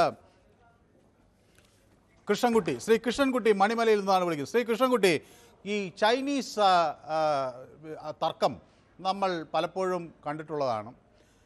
പല ഘട്ടങ്ങളിൽ നമ്മൾ അവരുമായി വലിയ സമ്മർദ്ദത്തിലാകേണ്ട ഒരു സാഹചര്യമുണ്ട്. ചൈന ഒരു വലിയ ശക്തിയാണ്, ഇന്ത്യയേക്കാൾ വലിയ സാമ്പത്തിക ശക്തിയാണ്, ആയുധം ഉണ്ട് എന്നവർ പറയുന്നു, ന്യൂക്ലിയർ ശക്തിയാണ്. അങ്ങനെ ഒരു വലിയ സാമ്പത്തിക ശക്തിയായി ചൈന എപ്പോഴും ഇന്ത്യക്കെതിരെയുള്ളൊരു നിലപാടാണ് സ്വീകരിക്കുന്നത് നമ്മൾ മനസ്സിലാക്കുന്നു. പാകിസ്ഥാനുമായുള്ള ഒരു സമ്മർദ്ദം അല്ലെങ്കിൽ ഒരു ഏറ്റുമുട്ടലുണ്ടായ ഘട്ടത്തിൽ ചൈന പാകിസ്ഥാനൊപ്പം ശക്തമായി നിലപാടെടുക്കുന്നു. പാകിസ്ഥാനോടൊപ്പം എല്ലാ കാലത്തും ഉണ്ടാകും എന്ന് അവർക്ക് വിശ്വാസം നൽകുന്നു. ഈ ഘട്ടത്തിൽ ഇന്ത്യ ഒരു ചൈനീസ് നയത്തിൽ എന്തെങ്കിലും മാറ്റം വരുത്തണോ? ശ്രീകൃഷ്ണൻകുട്ടി മണിമല. ഞാൻ ഈയിടെ 3-4 ദിവസമായിട്ട് ഞാൻ വിളിച്ചിട്ടേ ഉണ്ടായില്ല. അത് ശരി. എന്താന്ന് വെച്ചാല് കഴിഞ്ഞ 2-3 എപ്പിസോഡുകളില് അവതാരകര് നല്ല ഫോമിലായിരുന്നു. കാരണം നമ്മൾ സംസാരിക്കുമ്പോഴേക്ക് നമ്മൾ 2 സെന്റൻസ് പറയുമ്പം അവതാരകര് 10 സെന്റൻസ് പറഞ്ഞ് അങ്ങനെ പോവുമായിരുന്നു കാര്യങ്ങള്. അപ്പം ഇന്ന് അത്രയും ഒരു ആവേശം കാണുന്നില്ല അവതാരകന്. അതെന്താന്നറിയില്ല. ആവേശമൊക്കെ ഉണ്ട്, രാജ്യത്തിന്റെ കാര്യം വരുമ്പോൾ അത് ഇരട്ടിയാവുന്നു മാത്രമേ. അതുകൊണ്ടാണ് ഞാൻ അന്ന് വിളിക്കാഞ്ഞ്. കാരണം എനിക്ക് പറയാൻ അവസരം കുറച്ചേ കിട്ടുള്ളല്ലോ എന്ന് വെച്ചിട്ട് അന്ന് വിളിക്കാഞ്ഞ്. ഇന്നിപ്പോ അത്ര ഒരു ഏതായാലും ശ്രീ കൃഷ്ണൻകുട്ടിക്ക് മണിമലയിൽ നിന്നുള്ള ഞങ്ങളുടെ ഒരു പ്രധാനപ്പെട്ട പ്രേക്ഷകനാണ്. എനിക്ക് തോന്നുന്നത് ഇവിടെ ഏറ്റവും കൂടുതൽ അഭിപ്രായം പറഞ്ഞവരുടെ പട്ടിക എടുത്ത് നോക്കിയാൽ അതിൽ അങ്ങയുടെ പേരുണ്ടാകും. അപ്പൊ അപ്പൊ ഞാൻ വിളിക്കുന്നത് എപ്പോഴാണെന്നറിയാമോ? എനിക്കും കൂടെ പറയാൻ ഒരു അവസരം കിട്ടുമെന്ന് തോന്നുന്നത് നിങ്ങളുടെയൊക്കെ ഒരു മൂടൊരു നോർമൽ ലെവലിൽ ഇരിക്കുമ്പോഴേ ഞാൻ വിളിക്കാറുള്ളൂ, ആ ദിവസമേ വിളിക്കാറുള്ളൂ. ഇപ്പൊ ഞാൻ പറഞ്ഞതെന്ന് വെച്ചാല് ഇപ്പൊ ഇതുവരെ ഞാനും വിളിക്കുമ്പോഴേ ചെയ്യുന്നത് എന്താന്ന് വെച്ചാല് നിങ്ങൾ പരിപാടി തുടങ്ങുമ്പോഴേ ഞാൻ വിളിക്കാറില്ല. അപ്പൊ ഒരു കുറെ കോള് കഴിയുമ്പോൾ ഈ ഇതിന്റെ ഒരു മൊത്തം ഒരു മൂഡ് എന്താന്ന് മനസ്സിലാവും, ആരൊക്കെ എന്തൊക്കെ പറയുന്നു എന്ന്. അതനുസരിച്ചിട്ടാണ് ഞാനൊരു അഭിപ്രായം പറയുക. അപ്പൊ ഇന്നിപ്പം വിളിച്ചതിലെ ചില അഭിപ്രായങ്ങൾ കേട്ടാൽ എല്ലാരും പറയുന്നത് നമ്മളെല്ലാം വളരെ നല്ല ആൾക്കാരാണ്, ഇന്ത്യക്കാര് വളരെ സൂപ്പറാണ്, മറ്റുള്ളവരെല്ലാം വളരെ മോശമാണ്, പാകിസ്ഥാൻ മോശം, ചൈന മോശം എന്നൊക്കെ ഉള്ള രീതിയിലാണ് അഭിപ്രായങ്ങൾ പോകുന്നത്. പക്ഷെ നമ്മളെ തന്നെ ഒന്ന് വിമർശിക്കണം ആദ്യം. അത് നമ്മൾ ചെയ്യുന്നില്ല. നമ്മൾ നോക്കൂ, 1947 നമുക്ക് സ്വാതന്ത്ര്യം കിട്ടിയതിനു ശേഷം 2 കൊല്ലം തികയുന്നതിന് മുമ്പേ നമ്മൾ നമ്മുടെ രാഷ്ട്രപിതാവിനെ തന്നെ വധിച്ചു കളഞ്ഞു. നമ്മൾ നല്ലവരാണോ? നമ്മളെന്നുള്ളതിനകത്ത് ഞാനില്ല കേട്ടോ, വധിച്ചവരെയാ ഉദ്ദേശിക്കുന്നത്. അതിനുശേഷം സംഭവിച്ചത് എന്താണ്? ഇവിടെ ചില സംഭവങ്ങൾക്ക് ശേഷം നമ്മള് ഏതാണ്ട് ഇന്ദിരാഗാന്ധിയുടെ അസാസിനേഷനോട് കൂടി ഏതാണ്ട് 7000 പേരെ കൊന്നു എന്നാണ് പറയുന്നത്. 7000 എന്തായാലും ആയിരങ്ങളെ കൊന്നു എന്നുള്ള ചരിത്രമാണ് അല്ലേ? അതിനുശേഷം ഗുജറാത്തിൽ എത്ര പേര് കൊല്ലപ്പെട്ടു? ഇതെല്ലാം നമ്മുടെ ഇന്റേണൽ കാര്യങ്ങളല്ലേ നടന്നത്. നമ്മുടെ ഇന്ത്യൻ മനസാക്ഷി, നമ്മൾ ഇത് പറയുന്ന നമ്മള് ലോകാസമസ്ത സൂനോ ഭവന്തു എന്ന് പറയുന്ന മനസാക്ഷിയുള്ളവർക്ക് ചെയ്യാൻ പറ്റുന്ന പണിയാണോ ഇതൊക്കെ? അല്ലല്ലോ. ഇത്രയൊക്കെ ചെയ്തിട്ട് നമ്മൾ പറയാണ് ചൈന മോശം, പാകിസ്ഥാൻ മോശം. തീർച്ചയായിട്ടും അവർ നല്ലവരാണെന്ന് ഞാൻ പറയുന്നില്ല. നോക്കൂ, 1947 ഇന്ത്യ സ്വതന്ത്രയായി, 1950 നമ്മൾ റിപ്പബ്ലിക്കായി. ചൈന റിപ്പബ്ലിക് ആയത് 49 ഏതാനും മാസങ്ങളുടെ വ്യത്യാസത്തിലാണ് ചൈനയും ഇന്ത്യയും റിപ്പബ്ലിക് ആവുന്നത്. അതിനുശേഷം ചൈനയ്ക്കുണ്ടായ പുരോഗതി എത്രയാണെന്ന് നമ്മൾ കണ്ണടച്ച് ഒന്ന് ആലോചിച്ചാൽ മതി. വിശ്വസിക്കാൻ വയ്യാത്ത പുരോഗതി ചൈനയ്ക്കുണ്ടായി. ഏതാണ്ട് അമേരിക്കയ്ക്ക് റിപ്പബ്ലിക് ആവുന്നത് 250 കൊല്ലം മുമ്പാ. അങ്ങനെ 250 കൊല്ലം മുമ്പ് റിപ്പബ്ലിക് ആയ അമേരിക്കയെ വെല്ലുവിളിക്കാനും മാത്രം ഈ 75 കൊല്ലം മുമ്പ് റിപ്പബ്ലിക്കായ ചൈനയ്ക്ക് കഴിയുന്നുണ്ട്. അപ്പൊ അവരുടെ എന്തൊക്കെ ആയുധങ്ങളുണ്ടെന്ന് നമുക്കറിയില്ല. ചൈനയെല്ലാം കമ്മ്യൂണിസ്റ്റ് രാജ്യമായിട്ട് രഹസ്യമൊക്കെ വെക്കുന്ന പരിപാടി അവർക്കുള്ളത്. ഇപ്പൊ പാകിസ്ഥാനിൽ നിന്ന് എന്തോ സാധനം അയച്ച് നമ്മൾ വെടിവെച്ചിട്ടു എന്ന് പറയുന്നതുകൊണ്ട് ചൈനയിലുള്ള ആയുധം ആ ലെവലിലാണെന്ന് വിചാരിക്കാനേ പാടില്ല. അവരുടെ ടെക്നോളജി മറ്റുള്ള കാര്യങ്ങൾ വെച്ച് നോക്കുമ്പോൾ അവരുടെ ടെക്നോളജി സൂപ്പറാണ്. എന്നു വെച്ചാൽ നമ്മൾ ഗുജറാത്തില് നമ്മുടെ പട്ടേൽ പ്രതിമ ഉണ്ടാക്കുമ്പോൾ അതിന് വെങ്കലത്തിന്റെ തകിടുകൾ വാങ്ങിച്ചത് ചൈനയിൽ നിന്നാണ്. അത് വെച്ചിട്ടാണ് നമ്മളിവിടെ പ്രതിമ ഉണ്ടാക്കിയത്. അപ്പൊ ചൈനയിൽ നിന്ന് ഇന്ത്യയിലോട്ട് എന്തെല്ലാം കാര്യങ്ങൾ വരുന്നുണ്ട്. അപ്പൊ അതനുസരിച്ച് വേണം നമ്മൾ ഈ കാര്യങ്ങളെ നോക്കി കാണാൻ വേണ്ടിയിട്ട്. പിന്നെ ചൈന എന്ന് പറയുന്നത് കമ്മ്യൂണിസ്റ്റ് രാജ്യമാണ്. നോർമലി കമ്മ്യൂണിസ്റ്റ് രാജ്യങ്ങള്, കമ്മ്യൂണിസ്റ്റുകാര് യുദ്ധത്തിനെതിരാണ്. നമ്മുടെ ഈ ഇന്ത്യ പാകിസ്ഥാൻ പ്രശ്നം വന്നപ്പോഴും നമ്മുടെ കേരളത്തിലെ തന്നെ കമ്മ്യൂണിസ്റ്റ് നേതാക്കന്മാരെന്താ പറഞ്ഞത്? അവർ യുദ്ധത്തിനെ അങ്ങനെ പ്രൊമോട്ട് ചെയ്തില്ല. യുദ്ധം ഇല്ലാതിരിക്കുന്നതാണോ നല്ലതെന്ന് പറഞ്ഞു. അപ്പം പൊതുവെ ചൈന അങ്ങോട്ട് നമ്മളെ കയറി ആക്രമിക്കുകയൊന്നും ചെയ്യുമെന്ന് വിചാരിക്കേണ്ട ആവശ്യമില്ല. പിന്നെ ചില വരസലുകളും അഭിപ്രായ വ്യത്യാസങ്ങളൊക്കെ ഉണ്ടാവും. അതൊക്കെ നമ്മുടെ നയതന്ത്ര ബന്ധത്തിലൂടെ നമ്മൾ രൂപപ്പെടുത്തിയെടുക്കേണ്ട കാര്യങ്ങളാണ്. അല്ലാതെ യുദ്ധം ചൈന ഒരു കമ്മ്യൂണിസ്റ്റ് രാജ്യം സാധാരണ യുദ്ധത്തിന് പോകാറില്ല. കാരണം യുദ്ധത്തിന് ചെലവാക്കുന്ന പൈസ കൊണ്ട് അവർക്ക് ജനക്ഷേമകരങ്ങളായ ഒത്തിരി കാര്യങ്ങൾ ചെയ്യാൻ പറ്റുമെന്നറിയാം. അതുകൊണ്ട് അവർ യുദ്ധത്തിന് അവർക്ക് താല്പര്യമില്ല. അതുകൊണ്ട് അങ്ങനെ യുദ്ധത്തിന് ഞാൻ പ്രതീക്ഷിക്കുന്നില്ല. എന്ന് വെച്ചിട്ട് ചൈനയെ അണ്ടർസ്റ്റിമേറ്റ് ചെയ്യാൻ പാടില്ല. അവരുടെ ആയുധങ്ങൾ മോശമാണെന്നും കണക്കാക്കാൻ പാടില്ല. അങ്ങക്ക് ആവശ്യമായ ഒരു സാഹചര്യം കിട്ടിയെന്നാണ് ഞാൻ വിചാരിക്കുന്നത്. സാധാരണ ഇത് പറയാൻ ഞങ്ങൾ തിരിച്ചു പറഞ്ഞ് അങ്ങയുടെ സമയമെടുക്കുന്നുള്ള ആരോപണം കൊണ്ടാണ് ഞാൻ എത്ര നേരം പറയാതിരുന്നത്. ഈ സംഭവങ്ങൾ ചൂണ്ടിക്കാണിക്കുകയാണ് അങ്ങ്. ഈ രാജ്യത്ത് നടന്ന കൊലപാതകങ്ങൾ അല്ലെങ്കിൽ പരസ്പരമുണ്ടായ ഏറ്റുമുട്ടലുകൾ ഇതെല്ലാം ചൂണ്ടിക്കാണിച്ച് ഇന്ത്യ എന്തോ വളരെ മോശം രാജ്യമാണ് എന്നത്. ഇത് ലോകത്തെല്ലാ രാജ്യത്തുമുള്ള പ്രശ്നങ്ങൾ തന്നെയാണ്. പക്ഷേ ഇവിടെ ഇന്ത്യയും പാകിസ്ഥാനും ചൈനയും തമ്മിലൊരു വ്യത്യാസമുണ്ട്. നമ്മൾ മറ്റൊരു രാജ്യത്തിൻ്റെ പ്രദേശം അധിനിവേശം ചെയ്ത് കീഴ്പ്പെടുത്തി കൈവശം വയ്ക്കുന്ന ഒരു രീതി ഇന്ത്യക്കില്ല. പക്ഷേ അത് ചൈനയ്ക്കുണ്ട്. നമ്മുടെ പ്രദേശം കീഴ്പ്പെടുത്തി പാകിസ്ഥാൻ എടുത്ത ആ സ്ഥലം അത് കയ്യേറി വെച്ചിരിക്കുന്നു. ഒപ്പം അക്സായ് ചിഹ്ന കയ്യേറി വെച്ചിരിക്കുന്നു. ഒപ്പം പാകിസ്ഥാൻ ഇന്ത്യയിലേക്ക് ലയിച്ച കശ്മീരിൻ്റെ ഭാഗങ്ങൾ കയ്യേറി അധിനിവേശം നടത്തി വെച്ചിരിക്കുന്നു. ഇത് ഇന്ത്യയിൽ ഒരിക്കലും നടന്നിട്ടില്ല. ആളുകൾ ഒരു രാജ്യത്ത് കുറ്റകൃത്യങ്ങൾ ധാരാളം നടക്കുന്നുണ്ടാകും. കുറ്റകൃത്യങ്ങളില്ലാത്തൊരു രാജ്യം ലോകത്തില്ല. അതുകൊണ്ടാണ് എല്ലാ രാജ്യത്തും പോലീസുള്ളത്, എല്ലാ രാജ്യത്തും കോടതികളുള്ളത്. ആ കുറ്റകൃത്യങ്ങളെ ആ നിയമ സംവിധാനം കൃത്യമായി പരിശോധിക്കുന്നുണ്ടോ എന്നതാണ് ഇവിടുത്തെ ചോദ്യം. അത് ഈ രാജ്യം ചെയ്യുന്നുണ്ട്. ഇവിടെ തെറ്റു ചെയ്തവർ വിചാരണ ചെയ്യപ്പെടുന്നു എന്നതാണ് ഈ രാജ്യത്തിൻ്റെ സവിശേഷത. അതേസമയം പാകിസ്ഥാനിൽ അതുണ്ടോ? പാകിസ്ഥാനിൽ അവിടെയുള്ള മതഭ്രാന്തന്മാർ ഏതു തരത്തിലാണ് ആളുകളെ അവിടെ നാട്ടി ഓടിക്കുന്നത്, അവിടുത്തെ ന്യൂനപക്ഷ വിഭാഗങ്ങൾക്ക് എന്ത് സുരക്ഷയാണുള്ളത് എന്നതൊക്കെ നമ്മൾ വായിച്ചറിയുന്നതല്ലേ. അതുകൊണ്ടല്ലേ ആളുകൾ കൂട്ടത്തോടെ പലായനം ചെയ്ത് ജയ്സാൽമീർ അതിർത്തി വഴി ഇങ്ങോട്ടേക്ക് വരുന്നത്. ചൈനയിലെ അവിടുത്തെ ഭരണകൂടം നടത്തുന്ന ഒരു ഭീകരതയെ ചോദ്യം ചെയ്യാൻ അവിടുത്തെ സാധാരണക്കാരനായ ജനത്തിന് കഴിയുമോ? അപ്പോൾ അവിടെ കുറ്റകൃത്യം ഒരു രാജ്യത്ത് എല്ലാ രാജ്യത്തുമുണ്ട്. പക്ഷേ അതിനെ തടയാൻ ഒരു നിയമ സംവിധാനമാണ് ആ രാജ്യത്തിൻ്റെ നയം. അതില്ലാത്ത രാജ്യമാണ് പാകിസ്ഥാനും അതുപോലെ തന്നെ ചൈനയും. അവിടെ വികസനം നടന്നിട്ടുണ്ടാകാം, ഇല്ലെന്ന് ഞാൻ പറയുന്നില്ല. പക്ഷേ ആ വികസനം എങ്ങനെയാണ്? അവിടെ വികസനം എളുപ്പമാണ്. ഒരു റോഡ് വെട്ടണം എന്ന് തോന്നിയാൽ രാവിലെ വന്ന് ആളുടെ വീട്ടിൻ്റെ മേലെ കൂടെ റോഡ് വെട്ടുകയാണ്. അവിടെ ചോദ്യം എന്നൊന്നില്ല. നമുക്കറിയാലോ കേരളത്തിൽ ഒരു റോഡുണ്ടാക്കാൻ എന്തുമാത്രം പ്രതിസന്ധികളെ അതിജീവിച്ച് എത്രമാത്രം മനുഷ്യരെ വിശ്വാസത്തിലെടുത്താണ് നമ്മൾ കേരളത്തിൽ ഒരു റോഡുണ്ടാക്കുന്നതെന്ന്. ആ വ്യത്യാസം വേഗതയിൽ കുറവുണ്ടായിട്ടുണ്ടാകാം, പക്ഷേ സ്വാതന്ത്ര്യത്തിൽ നമ്മളെ അത് എത്രയോ മുന്നിൽ നിർത്തുന്നു. ചൈനയിലെ ചങ്ങലക്കിടപ്പെട്ട ഒരു മനുഷ്യനായി ജീവിക്കുന്നതിനേക്കാൾ ഭാരതത്തിൽ സ്വതന്ത്രനായ ഒരു മനുഷ്യനായി ജീവിക്കാൻ എല്ലാവരും ആഗ്രഹിക്കുന്നു. ബന്ധുരക്കാഞ്ചന കൂട്ടിലാണെങ്കിലും ബന്ധനം ബന്ധനം തന്നെ പാരിൽ. ശ്രീ കൃഷ്ണൻകുട്ടി മണിമുല. യെസ്, ശ്രീ കൃഷ്ണൻകുട്ടി അത് ഒരുപക്ഷെ ഇത് കേട്ട് കാണുമെന്നാണ് ഞാൻ വിചാരിക്കുന്നത്. ഓക്കെ, നമ്മുടെ അടുത്ത പ്രേക്ഷകൻ നമുക്കൊപ്പം ചേരുന്നത് C K Rajan, Arinkulam. C K Rajan, yes. Okay കേട്ടോ. നമസ്കാരം. ഞാൻ ഭാരതത്തെക്കുറിച്ച് 4 വരി കവിത പാടട്ടെ. അതിവിസ്തൃതമായ പരിപാവനമായ ഭാരതഭൂവിൽ ജനിക്കാൻ, പുളകമണിഞ്ഞു വളരാൻ ഞാനെന്തു സുഹൃതം ചെയ്തു. അതിവിസ്തൃതമായ പരിപാവനമായ ഭാരതഭൂവിൽ ജനിക്കാൻ, പുളകമണിഞ്ഞു വളരാൻ ഞാനെന്തു സുഹൃതം ചെയ്തു. Yes, thank you so much. ഏതായാലും താങ്കളുടെ പാട്ടിന് നന്ദി. ചൈനയെ നമ്മൾ ജാഗ്രത വഹിക്കണം, ചൈനയെ നമ്മൾ ശ്രദ്ധിച്ച് നിൽക്കണം, അതിന്റെ അഭിപ്രായം. Okay, thank U. പാകിസ്ഥാനും ചൈനയും ഇപ്പൊ ബംഗ്ലാദേശും ചിലപ്പോൾ കൂടാനും സാധ്യതയുണ്ട്. ബംഗ്ലാദേശിൽ ഭരണം മാറിയല്ലോ. ഓക്കെ, അതെ, അതും വളരെ കൃത്യമാണ്. അവർ ഇപ്പോൾ ചൈനയോട് നമ്മുടെ നോർത്ത് ഈസ്റ്റേൺ സ്റ്റേറ്റിലേക്ക് കുറെ കൂടി സ്വാധീനം വർദ്ധിപ്പിക്കണമെന്ന ആവശ്യമായി പോയിരിക്കുകയാണ് മുഹമ്മദ് യൂനസ്. ഒരു ജനാധിപത്യ രീതിയിലൂടെ തെരഞ്ഞെടുക്കപ്പെട്ട സർക്കാരല്ല. ആളുകൾ അവിടെ ഒരു താൽക്കാലിക ഇടക്കാല സർക്കാർ എന്ന രീതിയിൽ അധികാരത്തിൽ കൊണ്ടുവന്ന ഒരാളാണ്. ജനാധിപത്യ സംവിധാനം നടപ്പിലാക്കാൻ താല്പര്യമില്ല, തെരഞ്ഞെടുപ്പിലേക്ക് പോകുന്നില്ല. അതിനു മുമ്പേ അയൽ രാജ്യമായ നാളിതുവരെ ആ നാടിനെ സഹായിച്ച ഇന്ത്യക്ക് നേരെ കൊമ്പ് കോർക്കുന്നു. ഈ മുഹമ്മദ് യൂനസിന് എങ്ങനെയാണ് നോബൽ സമ്മാനം കിട്ടിയതെന്നാണ് ഞാനിപ്പോൾ ആലോചിക്കുന്നത്. ജോൺ എന്നോടൊപ്പം ചേരുന്നു. ശ്രീ ജോൺ എവിടെ നിന്നാണ് വിളിക്കുന്നത്? കൊല്ലം. ജോൺ, കൊല്ലം. കൊല്ലത്ത് നിന്ന്. യെസ്.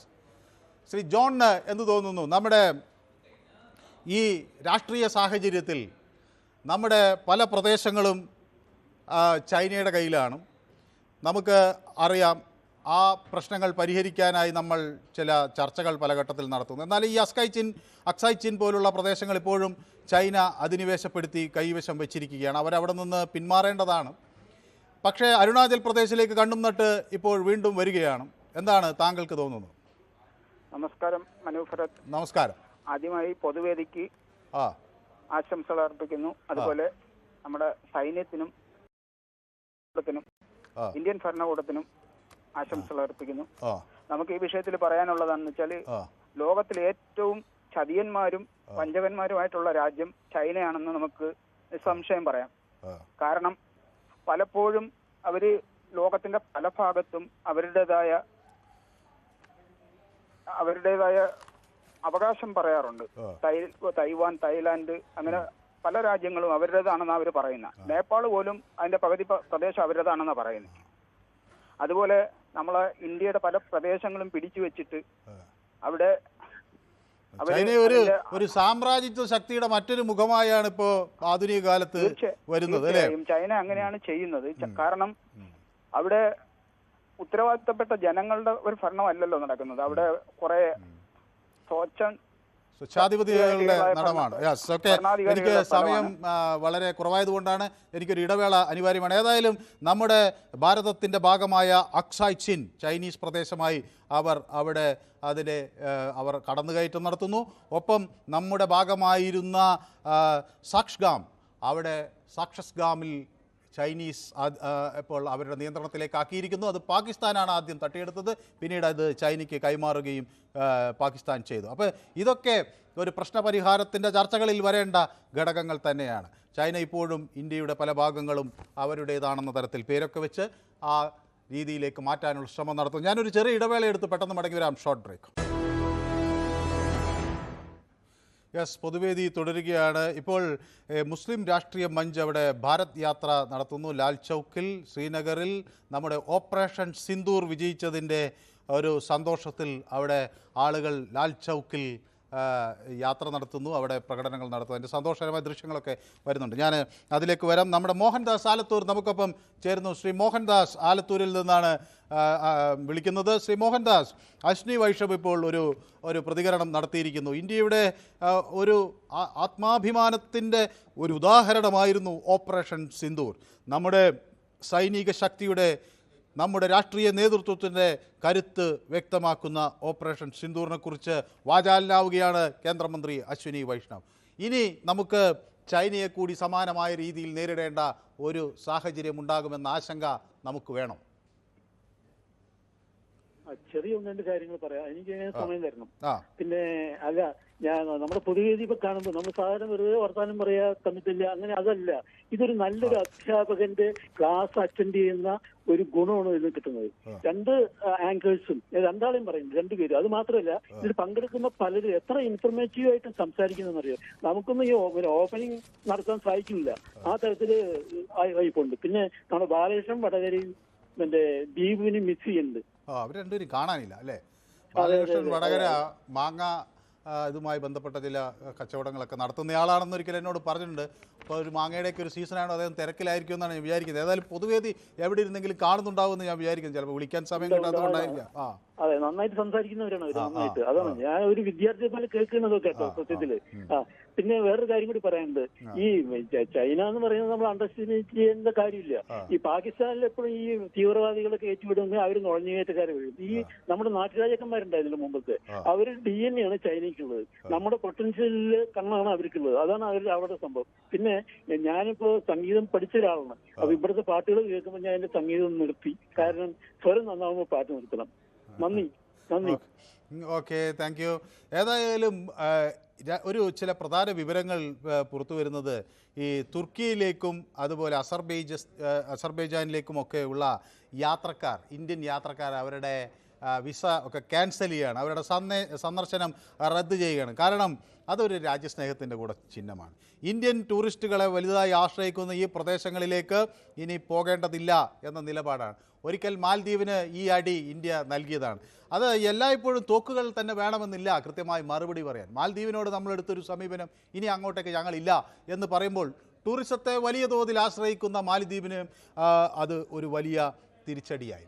അതുപോലെ തന്നെ പ്രധാനമന്ത്രി നമ്മുടെ ലക്ഷദ്വീപിൻ്റെ കടലോരത്തൊരു കസേരയിട്ടിരുന്നപ്പോൾ ആ നാട്ടിലേക്ക് ആളുകൾ വരാൻ തയ്യാറായി. അപ്പോൾ നമ്മുടെ രാജ്യത്തിന് അങ്ങനെ ചിലത് കൂടി ചെയ്യാനാകും എന്ന് ഓർമ്മപ്പെടുത്തുകയാണ് ഇപ്പോൾ രാജ്യം. അപ്പം സമാനമായ രീതിയിൽ അസർബൈജാനിലേക്കും തുർക്കിയിലേക്കും ഒക്കെയുള്ള വിസകൾ കൂട്ടത്തോടെ റദ്ദാക്കുന്നു. അവിടേക്കുള്ള യാത്രകൾ ആളുകൾ വെട്ടിച്ചുരുക്കുന്നു എന്ന വിവരങ്ങൾ കൂടി ഇപ്പോൾ കൂടുതൽ പുറത്തു വരികയാണ്. ബോയ്ക്കോട്ട് ടർക്കി എന്ന പേരിൽ വലിയ തോതിൽ സമൂഹ മാധ്യമങ്ങളിൽ ഒക്കെ പ്രതികരണങ്ങൾ നിറയുന്നുണ്ട്. യെസ്, ഞാൻ അടുത്ത കോളറിലേക്ക് വരാം. നമ്മുടെ അടുത്ത കോളർ അനഘ. അനഘ, ഹലോ. അനഘ ഈ ഇൻ്റർനാഷണൽ പൊളിറ്റിക്സ് കുറച്ച് വാച്ച് ചെയ്യുന്ന ആളാണെന്നാണ് ഞാൻ വിചാരിക്കുന്നത്. കാരണം പലപ്പോഴും ഈ അന്താരാഷ്ട്ര വിഷയങ്ങൾ എടുക്കുമ്പോൾ അനഘ അതിൽ പ്രതികരണം രേഖപ്പെടുത്താറുണ്ട്. ഈ ഒരു ചൈന അല്ലെങ്കിൽ ഇൻഡോ ചൈന കോൺഫ്ലിക്റ്റിന് എങ്ങനെയാണ് അനഘ അതിൻ്റെ ഭാവി എങ്ങനെയായിരിക്കും എന്നാണ് കരുതുന്നത്? ചൈനയില് പണ്ടും ചൈന ഇന്ത്യ ഒരു മാർക്കറ്റായിട്ടാണ് കണ്ടിട്ടുള്ളത്. കാരണം ആ സമയത്തൊക്കെ നമ്മൾ മെയ്ഡ് ഇൻ ചൈന പ്രോഡക്റ്റ്സ് ആണ് കൂടുതലും നമ്മൾ കണ്ടിട്ടുള്ളത്. പക്ഷെ കുറച്ചൊരു 10 വർഷം കൊണ്ട് നമ്മൾ മേക്ക് ഇൻ ഇന്ത്യ ഇനിഷ്യേറ്റീവ് കൊണ്ടുവന്നപ്പം ചൈനയ്ക്ക് അവരുടെ ഒരു സോളിഡ് മാർക്കറ്റാണ് ഇല്ലാതായത്. അപ്പം ലൈക്ക് നമ്മള് മിസൈൽസ് ഉണ്ടാക്കുന്നു, മറ്റു രാജ്യവുമായിട്ട് കൊളാബറേറ്റ് ചെയ്തിട്ട് ഈവൻ നമ്മൾ ബ്രഹ്മോസ് പോലും നമ്മൾ റഷ്യയുമായിട്ട് കൂടെ ചേർന്ന് ബ്രഹ്മപുത്ര പ്ലസ് റഷ്യയിലെ ഏതോ ഒരു റിവറും കൂടെ, ആ രണ്ട് പേരും കൂടെ ചേർന്നാണ് ഈ ബ്രഹ്മോസ് എന്ന് പറഞ്ഞ ബ്രഹ്മപുത്ര ആൻഡ് മോസ്കോ നദി. അതെ. അപ്പൊ അങ്ങനെ നമ്മള് ഒരു മറ്റു രാജ്യങ്ങളായിട്ട് കൊളാബറേറ്റ് ചെയ്യുന്നു, അവിടുന്ന് കാര്യങ്ങൾ നമ്മൾ ചെയ്യുന്നു. അപ്പം ഏഷ്യ ഒരു ഭൂപടത്തില് ഞങ്ങൾ ഒരു സൂപ്പർ പവർ ആണ്. ആ ഒരു ലെവലിലേക്ക് ഇന്ന് ചിലപ്പോൾ നാളെയോ മറ്റന്നാളോ ഒന്നും നമ്മൾ ആവത്തില്ല. പക്ഷെ 2047 വികസിത് ഭാരത് സങ്കല്പമായിട്ട് പോകുന്ന ഒരു രാജ്യത്തിനെ പെറയിലോട്ട് വലിക്കാൻ ഒരു യുദ്ധത്തിന് ഒരുപക്ഷെ ഈ സാഹചര്യത്തിൽ പറ്റും. കാരണം ഒരു യുദ്ധം ഉണ്ടായാൽ നമ്മുടെ എക്കണോമി താഴെ പോകും. പിന്നെ നമുക്കറിയാം ടെസ്ല, ആപ്പിൾ പോലെ കമ്പനി ഇന്ത്യയിൽ ഇൻവെസ്റ്റ്മെന്റിന് തയ്യാറാവുന്നു. അപ്പൊ ഇതൊക്കെ ചൈനയെ പോലുള്ളൊരു ഒരു മാർക്കറ്റിംഗ് ഒരു ഭയങ്കരമായിട്ട് നോക്കിക്കൊണ്ടിരിക്കുന്ന രാജ്യത്തിന് അത് അത്ര സൂക്ഷിക്കണമെന്നില്ല. അപ്പൊ ഈ ഒരു പഹൽഗാം ഇൻസിഡന്റ് ഉണ്ടാവുന്നതിന് കുറച്ച് നാൾ മുമ്പ് ആപ്പിള് നമ്മുടെ രാജ്യത്തേക്ക് മാനുഫാക്ചറിങ് യൂണിറ്റ്സ് അങ്ങനെ എന്തൊക്കെ ഒരു ന്യൂസ് വന്നിട്ടുണ്ട്. അപ്പം അതെല്ലാം നമുക്ക് ഗ്ലോബലായിട്ട് ഇൻവെസ്റ്റ്മെന്റ് വരും. അപ്പൊ ഒരു ലൈക്ക് ഈ പാകിസ്ഥാന് കുറെ ചൈനയാണ് അത്യാവശ്യം ബോധമുള്ള എല്ലാവർക്കും അറിയാവുന്നതാണ്. ഒരു യുദ്ധം ഉണ്ടാക്കുന്ന 2 ബെനിഫിറ്റ് ഇവർക്ക് കിട്ടും. ഒന്ന്, യുദ്ധം നടക്കുന്ന ഒരു രാജ്യത്തുകൊണ്ട് ആരും ഇൻവെസ്റ്റ്മെന്റ് നടത്തത്തില്ല. കാരണം അവിടുത്തെ ഫ്യൂച്ചർ അൺസർട്ടൺ ആണ്, എന്ത് സംഭവിക്കാം. അപ്പോൾ നമുക്ക് ഗ്ലോബൽ ഇൻവെസ്റ്റ്മെന്റ് വരാതിരിക്കും, നമ്മുടെ GDP റേറ്റ് കുറയ്ക്കാൻ സാധിക്കും. പിന്നീട് ഒരു വാർലൈക്ക് സിറ്റുവേഷൻ വന്നാൽ നമുക്ക് സപ്ലയേഴ്സ് ആയിട്ട് ഇപ്പം Russia, to some extent America, പിന്നെ ഫ്രാൻസ്, ഇസ്രായേൽ അങ്ങനെയുള്ള രാജ്യങ്ങളിൽ നമ്മൾ വെപ്പൺ മേടിക്കുമ്പോൾ പാകിസ്ഥാൻ അവരുടെ ചൈനീസ് പ്രോഡക്റ്റ് ഒട്ടും ഇല്ലെന്നല്ല, അവിടെ നിന്ന് തന്നെ ഇവർ മേടിക്കും. അപ്പൊ അവർക്ക് അവിടെയും പ്രോഫിറ്റ് ഉണ്ടാവും. അപ്പം ഈ ഒരു കോൺഫ്ലിക്റ്റിനെ ഭയങ്കരമായിട്ട് ഇങ്ങനെ തന്നെ നിൽക്കണം എന്ന് ആഗ്രഹിക്കുന്ന ഒരു രാജ്യമാണ് ചൈന. പിന്നെ നമുക്കറിയാം ചൈന, ഞങ്ങളുടെ അച്ഛനൊക്കെ അവിടെ ജോലി ചെയ്യുന്ന സമയത്തൊക്കെ അന്നും ഇന്നും ഇപ്പോഴും ഈ ചൈനീസ് ബോർഡർ, ഇന്ത്യ ചൈനീസ് ബോർഡറിൽ ഇപ്പോഴും പ്രശ്നങ്ങളുണ്ട്. ഇത് അരുണാചൽ പ്രദേശിലൊക്കെ ഇപ്പോഴും അവര് ഇത് ഞങ്ങളുടെ സ്ഥലമാണെന്ന് ക്ലെയിം ചെയ്യുന്നുണ്ട്. അപ്പൊ നാളെ ഇന്ത്യയും പാകിസ്ഥാനും തമ്മിൽ ഒരു കോൺഫ്ലിക്റ്റ് വന്നാൽ അതിനിടയ്ക്ക് അത് വേണമെങ്കിൽ അവർക്ക് അവിടെ അവകാശവാദങ്ങൾ ഉണ്ടാക്കാം. അപ്പം ചൈന നമ്മൾ പറയും, ചൈന എത്ര നമ്മൾ കുറച്ച് കാണേണ്ട ഒരു രാജ്യമല്ല, വളരെയധികം മുന്നോട്ട് ചിന്തിക്കുന്ന രാജ്യം കൂടാണ് ചൈന. സോ ഇന്ത്യ വളരരുത് എന്ന് ആഗ്രഹിക്കുന്നതിൽ ഒരു നല്ല പങ്ക് വഹിക്കുന്ന ഒരു രാജ്യം കൂടാണ് ചൈന. അപ്പം ഇപ്പം നടന്നൊരു കറന്റ് സിനാരിയോയില് ഒരു യുദ്ധം ഉണ്ടാവണം, അതുവഴി ഞാൻ ഉദ്ദേശിക്കുന്ന രാജ്യം നാശമായിക്കോളും, അതിന്റെ ഒപ്പം എന്റെ പ്രോഫിറ്റ് കിട്ടുകയും ചെയ്യും. അപ്പൊ അങ്ങനെ എന്താണ് ഈ അത് തന്നെ തെങ്ങിന് നമ്മൾ വെള്ളം ഒഴിക്കുമ്പോൾ തീരെ നനഞ്ഞോളൂ എന്ന് പറഞ്ഞ അവസ്ഥ. കാരണം പാകിസ്ഥാന് നിലനിൽപ്പുണ്ടോ ഇല്ലെന്ന് അവർക്കതൊന്നും വിഷയമല്ല. അവരുടെ മെയിൻ ടാർഗറ്റ് എന്ന് പറഞ്ഞാൽ നമ്മൾ പറയുന്നത് ശത്രുവിന്റെ ശത്രു മിത്രം എന്ന് പറയുന്ന പോലെ ഇവരെ നമുക്കറിയാം പാകിസ്ഥാന് ബാക്ക് സപ്പോർട്ട് അവരാണ്. അവര് തന്നെ പറയുന്നത് ഞങ്ങൾ പൂർണ്ണമായിട്ട് ഞങ്ങൾ പാകിസ്ഥാനെ സപ്പോർട്ട് ചെയ്യണം. അപ്പം അവര് നമ്മൾ പറയല്ലോ ഒരാളെ വെച്ച് കളിക്കുക എന്നൊക്കെ പറയുമല്ലോ. ഇപ്പൊ ഗ്ലോബൽ ലെവലിൽ ഇന്ത്യയുടെ ഒരു ഫേസ് മാറുന്നു. അതൊന്നും ചൈന പോലുള്ളൊരു കൺട്രിക്ക്, അത് പ്രത്യേകിച്ച് ഏഷ്യൻ ഭൂപടത്തിൽ നിന്ന് വേറൊരു രാജ്യം ഞങ്ങളുടെ ലെവലിലേക്ക് ഇന്നല്ലെങ്കിൽ നാളെ വരും എന്ന് പറയുന്നത് അവർക്ക് അതത്ര കൺവിൻസിങ് ആയിരിക്കത്തില്ല. അത് അക്സെപ്റ്റ് ചെയ്യാനും ബുദ്ധിമുട്ടായിരിക്കും. യെസ്, വ്യക്തമാണ്. ഏതായാലും അനഘ ഒരു വിദ്യാർത്ഥിയാണ്, ഒപ്പം നമ്മുടെ പൊതുവേദിയുടെ സ്ഥിരം പ്രേക്ഷകയാണ്. ABR വേർഡ്സ് എന്നോട് ഗുഡ് ഈവനിങ് എന്നൊക്കെ പറയുന്നുണ്ട്. ABR വേർഡ്സ് ഞാൻ കണ്ടു, ഗുഡ് ഈവനിങ് എന്ന അങ്ങയുടെ അഭിസംബോധന കണ്ടു, അത് വളരെ സന്തോഷം. ABR വേർഡ്സിനും ഞാൻ എൻ്റെ ഒരു നല്ല സായാഹ്നം ആശംസിക്കുകയാണ്. ശ്രീ റഷീദ് കൊയിലാണ്ടിയിൽ നിന്നാണ് നമുക്കൊപ്പം ചേരുന്നത്. ശ്രീ റഷീദ്, അങ്ങ് നേരത്തെ ഈ ഇൻഡോ ചൈന യുദ്ധമൊക്കെ നടന്ന കാലത്തെക്കുറിച്ചൊക്കെ കൃത്യമായി മനസ്സിലാക്കിയിട്ടുണ്ടാകണം. അന്നത്തെ നമ്മുടെ നാടിൻ്റെ സാഹചര്യമൊക്കെ അറിയുന്ന ഒരാളായിരിക്കണം. അപ്പോൾ ഇനിയൊരു പ്രശ്നത്തിലേക്ക് വന്നാൽ ആ സാഹചര്യമായിരിക്കില്ല. എന്തായിരിക്കാം ഇനി നമ്മുടെ ഒരു ചൈന നയം? അതിൽ ഒരു കാതലായ മാറ്റം വരുത്തേണ്ടതിനെക്കുറിച്ച് നമ്മൾ ആലോചിക്കേണ്ട സമയമായോ ശ്രീ റഷീദ്? മനു, 1962 ഇന്ത്യയല്ല 2025 ഇന്ത്യ എന്ന് ആദ്യം നാം മനസ്സിലാക്കണം.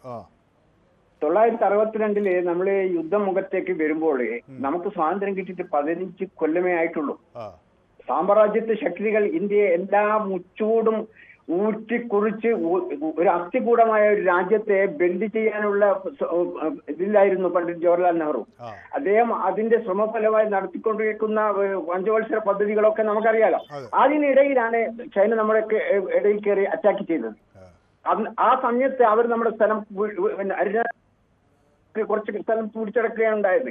പക്ഷെ ഇന്നത്തെ ഒരു സാഹചര്യത്തില് നമ്മളിപ്പോൾ പാകിസ്ഥാനുമായി ഒരു യുദ്ധമുഖത്തേക്ക് വരുമ്പോൾ അവർ പ്രകോപനം ഉണ്ടാക്കാനുള്ള ശ്രമം അത് അവര് വെറുതെ ഒരു പ്രകോപനം ഉണ്ടാക്കി നമ്മളെ ഭീഷണിപ്പെടുത്താനുള്ള ശ്രമം അത് വിലപ്പോകില്ല. കാരണം നമ്മൾ 3 രാജ്യത്തോടെ, പ്രദീപ് പറഞ്ഞത് 100% ശരിയാണ്. പ്രദീപ് പറഞ്ഞതുപോലെ നമ്മൾ 3 രാജ്യത്തോടാണ് ഈ നമ്മൾ പ്രതിരോധം സൃഷ്ടിച്ചത്. ഒന്ന് തുർക്കി, ഒന്ന് ചൈന, ഒന്ന് അമേരിക്ക. ഇനി അങ്ങനെ ഒരു പ്രതിസന്ധി ഘട്ടം വന്നാൽ ഇന്ത്യ സുശക്തമാണ്, എല്ലാ രീതിയിലും സുശക്തമാണ്. ആ കാര്യത്തിൽ നമുക്ക് പരിപൂർണ വിശ്വാസമുണ്ട്. സൈന്യത്തിൽ നമുക്ക് പരിപൂർണ വിശ്വാസമുണ്ട്. നമ്മൾ ഒരിക്കലും മറ്റൊരു രീതിയിലേക്ക് നമ്മുടെ രാജ്യം വരില്ല എന്ന് നമുക്ക് ഉറപ്പുണ്ട്. കാരണം ഞാൻ പറയുന്നത് എന്താണെന്ന് വെച്ചാൽ 1971 പാകിസ്ഥാൻ നമുക്ക് ഭീഷണിയായി ഉയർത്തിയത് അന്ന് അമേരിക്കന്റെ സഹായത്തോടു കൂടിയാണ്. പക്ഷെ അത് നമ്മൾ ഇന്ദിരാഗാന്ധി കാണിച്ചു കൊടുത്തു അവരുടെ എന്താണ് അവരുടെ ശക്തിയെന്ന്. അത് ലോകം മനസ്സിലാക്കി. ഇപ്പോ അതിനുശേഷം ഇന്ത്യയുടെ ഇന്ത്യ എന്ത് പറയുന്നു എന്ന് കാതോർത്തിരുന്ന ഒരു കാലഘട്ടം ലോകത്തിനുണ്ടായിട്ടുണ്ട്. ആ രീതിയിൽ തന്നെയാണ് ഇന്ന് ഇന്ത്യ ഉള്ളത്. ഓരോ കാലഘട്ടത്തിലും അനുസൃതമായ നല്ല ഭരണാധികാരികൾ വന്നപ്പോൾ ഇന്ത്യ സുശക്തമാണ്. ആർക്കും തകർക്കാൻ കഴിയാത്ത സുശക്തമായ ഒരു ഭാരതമാണ് നമുക്ക്. നമ്മൾ ആരെയും ചൈനയെ ഭയപ്പെടുമോ? എന്തിനു ഭയപ്പെടണം? നമ്മൾ ഭയപ്പെടേണ്ട കാര്യം. പക്ഷെ നമ്മൾ ഉയർത്തിപ്പിടിക്കുന്ന ഒരു ആശയവും ആദർശമുണ്ട്. സമാധാനവും സന്തോഷവും ശാന്തിയുമാണ് നമ്മുടെ മുദ്രാവാക്യം. ആ മുദ്രാവാക്യത്തിൽ നമ്മൾ ഉറച്ചു നിൽക്കും. പക്ഷേ നമ്മളോട് കളിക്കാൻ വന്നാൽ നമ്മൾ വിട്ടുകൊടുക്കില്ല. വ്യക്തമാണ് താങ്കളുടെ അഭിപ്രായം. ശ്രീ ദാസൻ എന്നോടൊപ്പം ചേർന്ന്. ദാസൻ, നമ്മുടെ സമയം അതിക്രമിക്കുന്നതുകൊണ്ടാണ് വളരെ ചുരുങ്ങിയ വാക്കുകളിൽ അങ്ങയുടെ അഭിപ്രായം വ്യക്തമാക്കാം. ചൈനയെ കൂടുതൽ സൂക്ഷിക്കണം.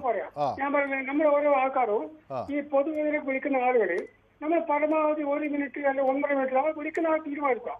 അല്ലാതെ ഇന്നലെ വെച്ച് ആൾക്കാർ മോശമായിരുന്നു അതുകൊണ്ട് എനിക്ക് വിളിക്കാൻ പറ്റിയില്ല, കുറെ സമയം കൊടുക്കുക, അങ്ങനത്തെ ആവശ്യമില്ല. നമ്മളെ പ്രഭാഷണത്താണ് പരിപാടി അല്ലേ ഇത്. നമ്മൾ 1 മിനിറ്റോ 1.5 മിനിറ്റോ ഉപയോഗിക്കുക. കാരണം ലക്ഷക്കണക്കിന് ആൾക്കാർ ടിവിന്റെ മുമ്പിൽ ഫോണും കൊണ്ട് കുത്തിപ്പിടിച്ചിരിക്കുക. ആ സമയത്ത് എന്റെ പ്രഭാഷണം കേൾക്കാൻ നിൽക്കുക നമ്മൾ വേറെ എവിടെയെങ്കിലും സമയം ഉണ്ടാക്കുക. കേട്ടു. ഓക്കെ, അല്ല ആളുകൾ പറയട്ടെ, നമുക്ക് സമയമില്ല. അത് ശരിയില്ല. അപ്പൊ മനു കിരൺ ബാബുവിനെ കുറ്റ പറഞ്ഞ പിന്നെ മറ്റേ മണിമല വിദ്വാൻ അത് മനു അങ്ങനെ പിന്നെ പ്രതികരിക്കാൻ പാടില്ല. മനു കിരൺ ബാബുവും ബാക്കി ആങ്കർമാരും നമുക്ക് ഒരേപോലെ നമ്മുടെ സഹോദരന്മാരാണ്. എനിക്ക് അല്ല അത് കിരൺ ബാബുവിനെ അല്ല കുറ്റം പറഞ്ഞു. അല്ല അങ്ങക്ക് അതിൽ അത് ശരിയില്ല. കുറച്ച് മനു ഞാൻ എന്റെ അനിയത്തെ പറയും കുറച്ച് ആങ്കർ കുറച്ചുകൂടെ സ്ട്രോങ് ആണ്. ശരി, നമുക്ക് സ്ട്രോങ് ആയിക്കളയാം. ഓക്കെ, ഏതായാലും താങ്ക് യു. ശ്രീ ദാസൻ നമ്മുടെ ഒരു സ്ഥിരം പ്രേക്ഷകനാണ്. ഒരു ചെറിയ ഇടവേള എനിക്ക് അനിവാര്യമാണ്. ഞാൻ പെട്ടെന്ന് മടങ്ങി വരാം. Short break.